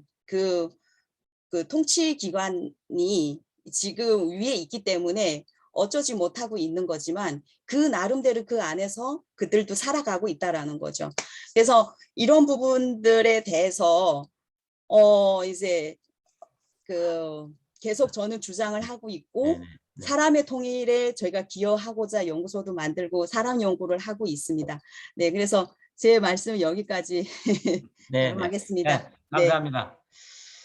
예, 아까 저게 말이죠. 어, 이런 이야기 했잖아요. 그 독일하고 프랑스의 그 원수 관계 이런 거 이야기했는데 제가 경험을 하나 이야기해 드릴게요. 독일에 가서 살면서 프랑스에서 나오는 자동차 팜플렛이 있었어요. 브로셔가. 그 브로셔에는 프랑스의 대표적인 자동차가 르노라는 거예요. 레노 들어보셨죠? 그런데 독일 사람이 옆에 있는 사람이 나보고 이런 이야기 하는 거예요. 야, 이 차 봐라. 이 공장에 나오지 않았지만 벌써 썩었어. 썩어 나온다는 거야. 팜플에서부터 프랑스 자동차가 썩어 나옵니다. 너 알아? 그거? 이러더라고. 그러니까 그만큼 원수 관계에서 서로 짓밟고 짓밟히고 엄청 했잖아요. 보불전쟁. 프로이센하고 가가지고 아주 죽사발 내고 나폴레옹과 씹쓸고 말이죠. 어쨌든 이런 그 경험들이 있잖아요. 그럼에도 불구하고 평화를 유지하고 있잖아요. 평화. 그러니까 이제 전현준 박사님이 이제 그와 같은 사례를 많이 들었는데 왜 독일하고 프랑스가 그와 같은 천적같이 앙숙같이 있으면서도 불구하고 평화를 유지하고 있는가? 우리하고 다른 평화를. 제가 느낀 겁니다. 이거는. 그 사람들의 평화 유지는 자기들의 의지예요. 그래서 안정된 평화를 구가하고 있습니다. 우리는 평화를 가지고 있어요. 그러나 이거는 불안한 평화예요. 위험한 평화예요. 왜 그런 줄 아십니까? 이는 우리의 의지가 아니에요. 저는 이런 거를 느꼈어요. 이런 거를 정말 그렇습니다. 그래서 갑자기 내가 또 흥분을 했는데 다른 분 뭐 이정훈 박사님 뭐 예, 노기남 선생님 아까 저게 뭐 채팅창에서도 이야기를 해주셨는데 한번 말씀하시죠. 저 음소거 해제하시고요. 네. 전현준 선생님 말씀 잘 들었습니다. 이게 남북 관계가 어떤 측면에서 지금 체제의 문제로 가지고 굉장히 많이 이야기하는데 이질적인 체제 맞죠? 그리고 제가 중국에 오랫동안 살다 보니까 이 체제라는 거는 그 나라 국민이 선택하는 문제지 절대 밖에서 어떻게 할 수 있는 문제는 아니다. 예. 어떤 사람들이 이야기를 들어보면 중국 사람들은 국가에 대해서 굉장히 불만이 많지만 그 불만을 표출할 수 있는 방법이 없어요. 그냥 혼자서 중얼거리든지 몇 사람끼리 그냥 이야기로 끝이 나는 거죠. 그리고 이제 또 그럼에도 불구하고 국가의 정책이나 뭐 시책에 대해서 막 찬성도 하고 그 봐라 너무 잘하고 있다 이렇게 다 이야기를 하고 있거든요. 그리고 예를 들 것 같으면 중국의 시진핑 2기에 들어와서는 학교에서 연구 과제가 정해지고 어떤 연구는 된다 안 된다 이런 것까지 가이드라인이 나오더라고요. 그럼에도 불구하고 그것에 대해서 학자들이 별로 그것을 어떻게 뭐 다르게 대응을 해야 된다 이런 생각을 하지 못하는 거죠. 근데 이제 그런 부분들이 잘 살고 못 살고 그 체제 문제는 바깥에 있는 사람 당신들 어떻게 그렇게 살아 이렇게 말하는 것 자체가 의미가 없더라는 거죠. 그러니까 그들이 선택할 문제이고 지금 이제 북한이 이게 제가 접경 지역에서 보면 굉장히 경계하는 대상은 남한이라는 생각이 들어요. 일상생활에서 아까 이제 문화적인 어떤 침투에 대한 어떤 경계라고 할 수 있는데 그렇다면 우리가 남북 관계에서 이렇게 풀어가려고 할 때 그런 부분을 전제를 해서 주어도 주어야지 죽어도 아무 말을 하지 말아야지 죽고 나서 무슨 말을 했다가는 안 준 거보다 못할 수도 있겠다. 그냥 필요로 할 때 주긴 주더라도 그러면 우리는 왜 주어야 되는가? 이 문제를 좀 생각을 해봐야 되는 문제인데 아까 이제 선생님은 남북 관계가 이게 민족 관계도 아니고 제3국 같은 국가 관계도 아니고 그 어떤 중간인 것 같은 그런 말씀을 하셨는데, 앞으로 제가 생각해야 될 우리들의 미래는 뭐냐면, 이웃 나라지만 거래가 가능한 이웃 나라이면 얼마나 좋을까. 뭐 간섭할 이유는 아무것도 없죠. 그냥 교류 협력할 수 있는 방안, 무역할 수 있는 거, 이렇게 왔다 갔다 할 수 있는 거, 그런 것들이 상호 보장이 될 때 가능하지 않을까. 그 차원에서 아까 남북이 공존할 묘법이 있다. 그 답이 있다면 어떻게 하면 될까요? 하고 이제 제가 질문한 것하고 연결해서 전현준 쌤께서 어떤, 그러니까 남북이 체제를 인정하면서 뭐 이게 서로 국가와 국가의 관계든지 어떤 방식으로든 공존의 묘법이 뭔지 그것에 대해서 좀 여쭤보고 싶습니다.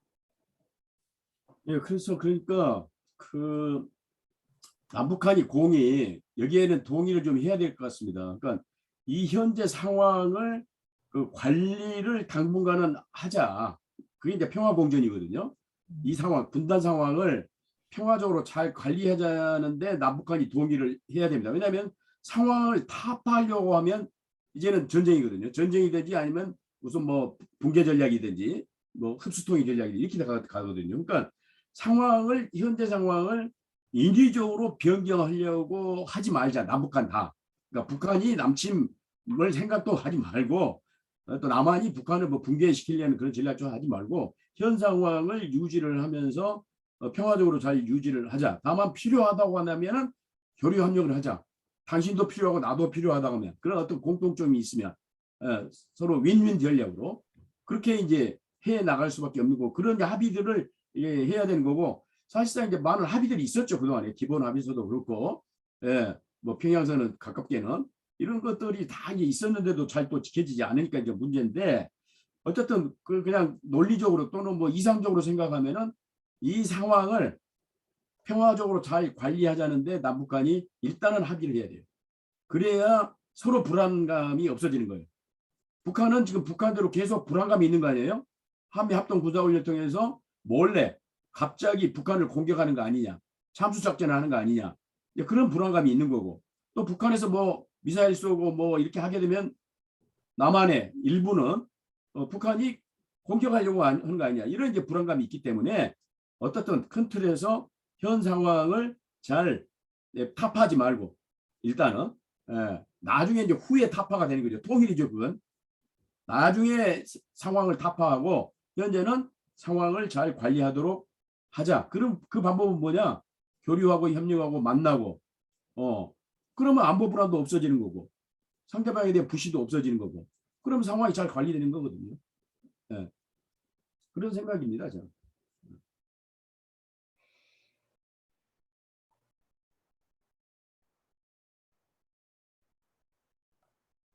끝났나요? 예. 자, 채팅창에 질문이 하나 와 있는데요. 이거 우리 박원호 시인 아시죠? 박하. 북한의 실체를 인정하면서 상호 윈윈 딜을 하는 방식, 진작 통일부 장관을 맡으시다면 큰 변화가 있었을 싶습니다. 예. 전 박사님, 통일부 장관 했으면 좋았을 건데, 이런 이야기입니다. 자, 김정은 정권대로 해수 불가능한 과도한 투자가 10년째 지속되고 있다. 원산 갈마지구, 삼지연시, 영도곤천, 최근엔 평양 산림집 5만 세대. 과연 언제까지 지속될지 의심스럽습니다. 전 박사님의 고견을 들려주십시오. 아니 그러니까 지금 북한이 모든 것을 지금 자력 개선하겠다고 지금 나서는 거 아닙니까? 스스로 그 문제를 해결하겠다고. 그래서 내부 내치에 지금 주력하고 있단 말이에요. 그럼 내치라는 것이 여러 가지가 있겠습니다만 특히 이제 뭐 건설이죠. 산림집이라든가 뭐 여러 가지 댐이라든가 그런 것을 뭐 건설을 하고 있는데, 사실은 이제 그 과연 돈이 이제 얼마나 드느냐는 문제거든요. 그러니까 우리 개념으로 댐 하나 건설하려면 천문학적인 돈이 든다. 그런 개념은 아니에요. 북한은. 지금 인건비라든가 이런 자재비라든가 이런 것들은 거의 거의 어떻게 보면 자원봉사 하듯이 지금 하고 있거든요. 가장 최저임금으로 가장 값싼 원자재 가격으로 건설을 하고 있기 때문에 뭐 글쎄요. 뭐 그렇게 북한 경제가 저 정도는 감당할 수 있으라고 봅니다. 저는. 예. 예. 그러니까 북한이 할 만하니까 하는 거지. 우리가 너무 그렇게 없다고 생각해서 자꾸 과도하다고 생각을 하는 것 같다. 뭐 그런 것 같습니다. 그러니까 핵 네. 개발도 핵무기 개발 무기 하나 개발하는데 뭐 몇억 달러 드는데 그걸 어떻게 개발하느냐 그렇게 얘기하는데 전혀 그렇지 않습니다. 저기는 그렇죠. 거의 인건비가 우리 원가하고 그쪽 원가 계산은 예, 다르겠죠. 예. 뭐 거의 원가 수준으로 개발을 해내기 때문에 그게 이제 종교심입니다. 우리가 서양 가면은 엄청난 거성 문화를 보지 않아요? 대성당, 예. 큰 성, 이게 종교심이에요. 그때 무슨 돈으로 그 환산하는 게 아니고 종교심입니다. 지금 제가 자꾸 이제 북한을 종교적으로 이제 해석하는데 우리 이제 조 박사님은 또 어떻게 생각할지 모르지만 인간이 이제 정치라고 하는 것은 인간의 욕망을 해결해 주는 게 정치거든요. 근데 정치가 인간의 욕망을 해결해 줄 수가 없습니다. 그러면 중요한 건 뭐냐면 욕망을 절제를 해야 됩니다. 욕망을 절제. 그 욕망을 절제시키는 게 종교의 역할이에요. 지금 이 세상에서 잘 먹고 잘 사는 것은 아무 필요가 없다. 아무리 여기서 가난하게 살아도 우리가 죽으면 천국 가면은 정말 천국에서 호화롭게 살 수 있다. 지금 이 세상에서의 물질문명을 추구하는 것은 어떻게 보면 죄악인 거고 그건 어떻게 보면 나쁜 거다. 이런 식으로 해서 욕망을 대폭 줄이는 게 종교 역할이거든요. 상당 부분 북한은 이 물질을 추구하는 것에 대해서 죄악시합니다. 근데 욕망을 그 줄이는 질문 거예요. 하나 있습니다. 북한에 아까 지금 말씀하신 것 중에 사상의 이완이 아주 크게 나타나고 있다고 그랬어요.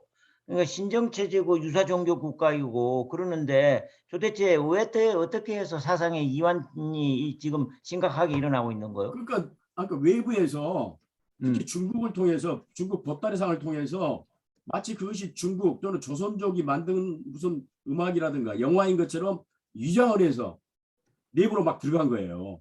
그러니까 젊은 세대일수록 호기심이 많지 않습니까? 그러니까 그걸 몰래 보는 거예요. 많은 사람이. 근데 그게 물론 통제를 하죠. 보이부라든가 그 인문보안부에서 통제는 하는데 몰래 보는 속도가 굉장히 빠른 거죠. 단속보다도. 그러다 그래요? 보니까 이제 사상이완이 됐고, 그래서 지금 심각한 그 사상이완에 처해 있다고. 체제에 영향을 미칠 수 있을 정도가 되는 그런 그렇죠. 지금 심각한 위협. 특히 북한의 MZ 세대들이 어허. 남한 모양을 흉내낸다든가, 어허. 예를 들면 언어라든가 이게 복장이라든가 그렇게 되기 때문에 굉장히 심각성을 느끼지 않을 수 없죠. 그러니까 저기는 싹이 크기 전에 잘라야 되는 게 저쪽 체제의 특성이기 때문에 물론 뭐 심각하다 그런 건 아니지만 이만한 맹아라도 있으면 그걸 잘라야 된다는 생각 때문에 아주 그 단속이 심한 거죠. 네네. 여기 그 근로비원의 곽설경 선생이 들어와 계신데 지금 잠깐 또 얼굴을 안 보이시는데 혹시 하실 말 없으세요? 근로비원 곽설경님. 예, 음소거 해제하고 뭐 잡수셨구나. 아닙니다. 아, 그래요? 예. 뭐 할 이야기 없으세요? 근로비원 곽설경님은 지난번 우리 남북교류협력 아이디어 경진대회 했을 때 아주 우수한 성적을 거두신 분이세요. 북쪽에서 오시고 지금 아주 남쪽에서 당찬 사업을 하고 계십니다. 자, 뭐 이야기하실 거 있으면 한번 해보시죠. 그걸로 해서 마감을 해야 될 것 같습니다. 여기 참석하신 분들보다 부족한 부분이 너무 많아서 제가 뭐 이렇게 말씀드릴 건 없고 그래도 여기에서 이런 주제를 가지고 다 관심을 가지고 이렇게 논의해 주시는 것만 해도 너무 저는 고맙게 생각을 하고 있고 그리고 좀 부정적인보다는 긍정적으로 좋게 생각을 하고 좋은 쪽으로 논의를 하다 보면 더 좋은 일들이 많이 생기지 않을까 저는 좀 그런 쪽이라서 네 그냥 여기서 서로 이런 의견들을 주고받고 하는 것조차도 저는 너무 감사하게 생각하고 있거든요. 그래서 제가 딱히 뭐라고 드릴 말씀은 아니 없고 그런 그냥 이야기 말고 좀 센 거 없어요? 센 거? 센 거 없습니다. 제가 너무 부족해서 네. 그냥 고맙습니다. 이렇게 해주시는 것만도 너무 고맙습니다. 감사드리고요. 우리 마지막으로 요거 하나 읽고 끝내기로 하겠습니다. 시간이 다 돼서. 자, 노기남 선생 아시죠? 우리 북중 접경 지역에서 거의 뭐 인생 다 보내다시피 하신 분인데, 북한은 건설 등 투자들은 할 만한 일을 할 뿐이다. 그것은 종교심처럼 욕망을 절제시키는 것은 종교이다. 종교의 욕망을 절제시킨다. 북의 재화를 관리할 수 있는 수준에서 사상도 관리할 것이다. 저도 동의합니다. 그 이야기가 전현준 박사님이 하신 이야기를 동의한다는 이야기로만 되었네요. 네, 여러분 또 뭐 이거를 묻지 않거나 내가 이야기를 안 하면 잠이 안 올 것 같다 하시는 분 있으세요? 네, 최성 박사님, 아까부터 했는데 간단하게 예. 해주세요. 아까 음. 우리 전현준 박사님께서 북한의 민주화가 불가능하다고 얘기하셨는데 저는 충분히 가능하다고 봅니다. 제가 1994년도부터 제 앞에 한국어정보학회, 옛날에 국어정보학회였습니다. 경희대학교의 정보통신학과에 진용욱 교수님이 북한 학자들을 끄집어내서 연변으로 끄집어내 가지고 저는 2000년도부터 합류를 했습니다. 지난 2018년도에도 8월 26일부터 31일까지 4박 5일간 북한 내각의 국가과학기술위원회 최순영 국장, 북한을 끌어가는 20인 여성 중에 하나더라고요. 이분들을 우리가 학술대회로 했었습니다. 거기서 우리가 백두산도 같이 갔다 왔는데 딱 단독으로 1대1로 만나니까 자기 속내 얘기를 합니다. 근데 이거를 이 지식인들이 어떤 일을 할 수 있도록 우리가 끌어내야 되지 않겠냐 저는 생각이 되고 있습니다. 저도 북한의 학자들을 과학자들입니다. 한 150명에서 한 200명 정도 알고 있는데 우리 제 앞에 한국어정보학회 회장이 하셨던 진용욱 교수님은 한 700~800명 정도 의형제도 맞은 사람도 많고 저쪽 학자들하고 와 있습니다. 우리는 전부 북쪽 사람들을 14년대 우리나라 왔을 때 그런 얘기를 했었습니다. 북한의 학자들을 끌어내라 그랬습니다. 근데 우리는 계속 안으로 내고 판문점에서 어떻게 할 생각을 하고 앉아 있는데 그건 아니라고 봅니다. 어찌됐든 간에 중국으로 우리 대한민국 제3공화국 하나 있지 않습니까? 연변 조선족 자치주. 제4공화국 연해주 고려인들 사는 데에 있습니다. 제5공화국 장백현 조선족 자치현이 있습니다. 거기서 우리가 북한 학자들을 얼마든지 만날 수 있고 저기 블라디보스톡에 있는 고려인들도 우리 도와주겠답니다. 왜? 연변 조선족 자치주 중국이 공산당이라 가지고 우리를 통일에 대한 얘기만 나오면 남북이 만나는 걸 굉장히 경계를 합니다. 통일이란 단어도 못 쓰게 합니다. 그렇지만은 상당히 하는 겁니다. 저는 확신을 하고 있습니다. 북한이 어느 정도 올라가면 민주화 운동이 100% 일어날 날이라고 확신하고 있는 사람입니다. 감사합니다. 감사합니다. 감사합니다. 자, 우리 임영태 박사님 뭐 하나 이야기 하시겠다는데 요것만 듣고 우리 끝내기로 하시죠. 뭐 제안 하나 하시려고 그러는 것 같아요. 저 지금 연구원에 있어서 우리가 10시 되면 다 나가야 돼서 가기 전에 한 말씀 좀 드리려고 합니다. 지금 이게 우리 온라인 포럼이 아니고 지금 디딤돌인데요. 아마 회장님께서 디딤돌 이 프로그램을 지금 만들었을 때는 그 목적이 따로 있을 거라고 저는 생각합니다. 처음에 우리 김중태 우리 부회장님께서 하셨고, 그 다음에 이제 북한 쪽에서 우리 박혜영 소장님 쪽에서 이제 또 하셨는데, 또 다시 이제 또 전현준.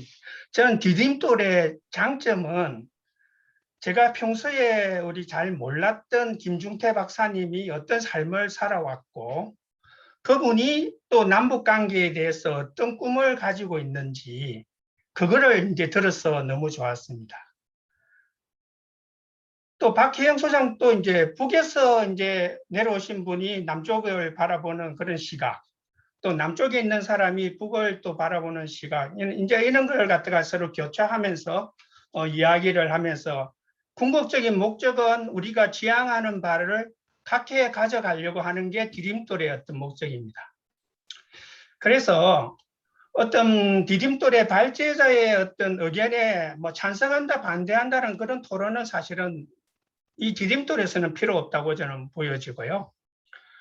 조금 오늘 아쉬운 점은 우리 전현준 박사님이 수석 부회장님께서 어떤 삶을 살아왔었는지를 좀 들었으면 했는데 그 부분이 좀 빠져 있었고, 또 남북관계의 꿈에 대한 부분도 사실 북한에 대한 인식이라든지 뭐 대응 방안에 대한 입장이라든지 소견이라든지 뭐 이런 이야기보다는 실제 남북 관계의 꿈이, 나의 꿈은 뭐다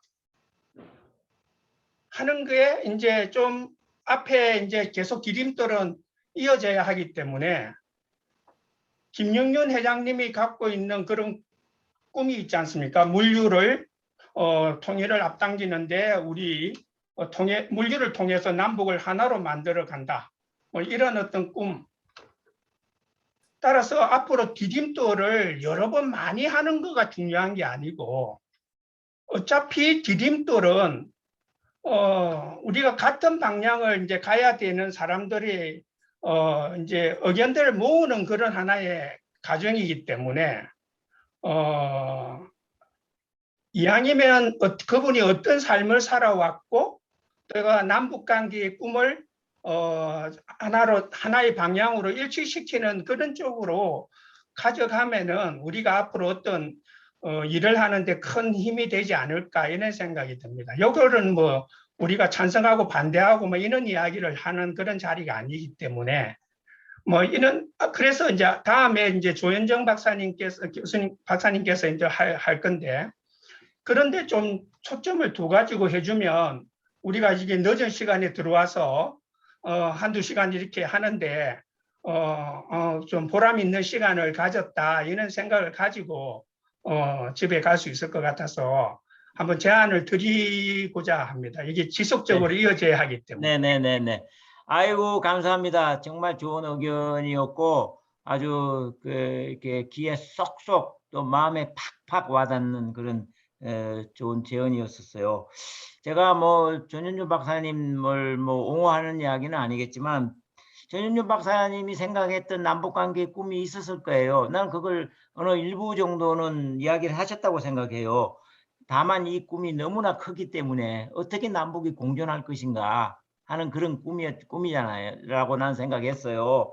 그래서 그걸 어떻게 이룰 것인가라고 문제 제기를 뭐 충분히 하지 않았나 이런 생각을 하고, 아쉽다고 동의하는 거는 전현준 박사님의 그 개인적인 삶 뭐 하긴 하셨는데 지금까지 삶을 통해서 그냥 그 용광록에서 막 부글부글 끓던 이런 삶의 역경, 그죠? 이런 파란만장한 삶을 뭐 지금 60이 넘었잖아요. 살아오셨으니까 그걸 녹여서 남북 관계하고 이렇게 좀 탁 이렇게 말씀을 해주시면 더 좋았지 않았나 이런 생각이 들고, 물론 뭐 자기 자신을 이야기한다는 게 이렇게 쉬운 건 아닌 것 같아요. 그렇죠?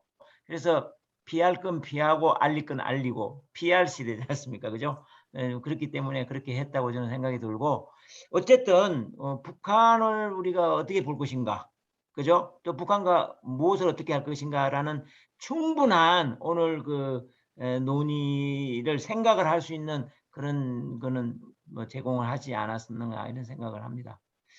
임영태 박사님 말씀해 주신 거 제가 잘 새기고 앞으로 이 디딤돌 강의하시는 분한테 제가 특별히 꼭 그렇게 전하도록 하겠습니다. 그런 의미에서 한 가지 조건이 있습니다. 임영태 박사님 언제 하실래요? 저는 나중에 할게요. 나중에 하는 거야. 예, 자, 하기는 그거는 하겠습니다. 하긴 하는 거예요. 예. 뭔가 국토와 관련된 꿈이 있을 것 같아. 그래 아. 한번 들어보자고 우리가. 그래서 뭐 저도 또 누군가 지난번에 있는 사람이 나보고도 하라고 그래서 저도 좀 준비를 한번 해보겠습니다. 물리로 남북을 하나로 제 꿈을 여러분한테 또 한번 소개해드릴 수 있는 그런 시간을 갖도록 하고 다음 시간에는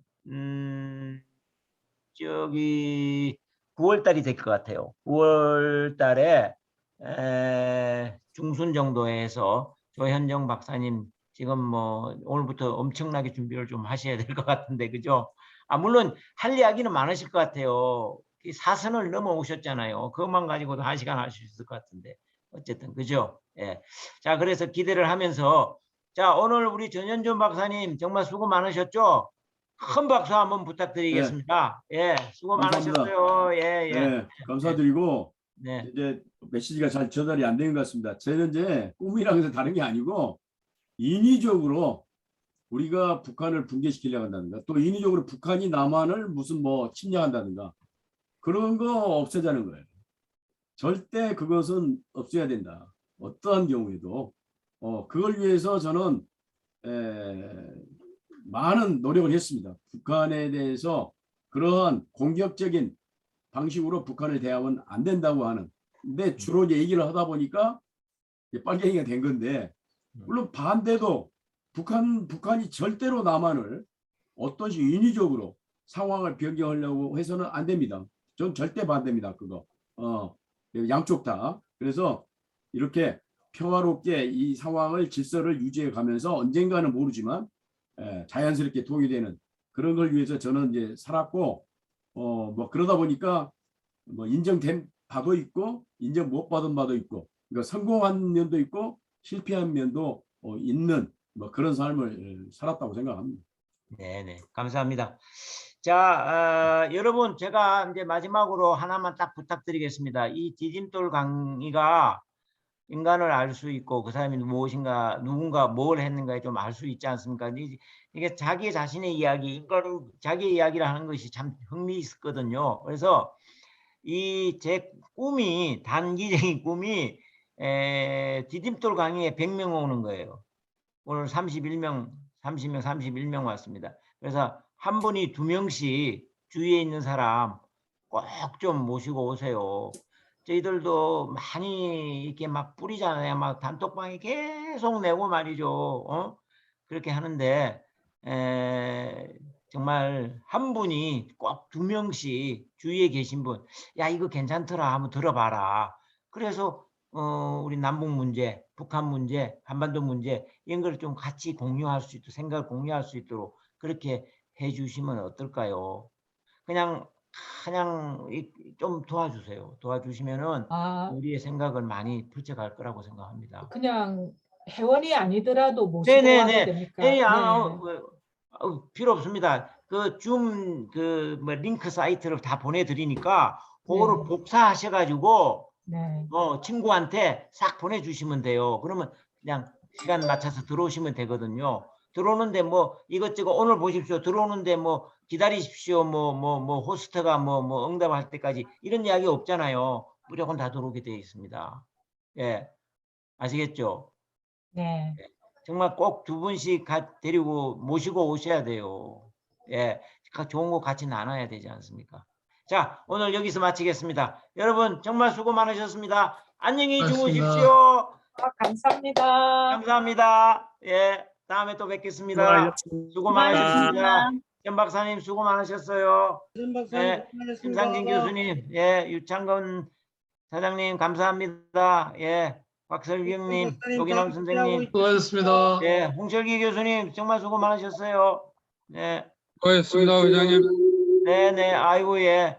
감사합니다. 우리는 저 이사 자문회의를 한번 할 겁니다. 제가 뭐 말씀드릴 것도 있고 이래서 조만간 한번 하도록 하겠습니다. 예, 얼굴을 안 보여주시는 분들도 계신데 요거 좀 얼굴도 좀 보여주시면서 하시는 게 좋을 것 같지 않겠습니까? 그렇죠? 예. 그래요. 예. 자, 들어가시고. 들어갑니다. 예, 예. 수고 많으셨어요. 예.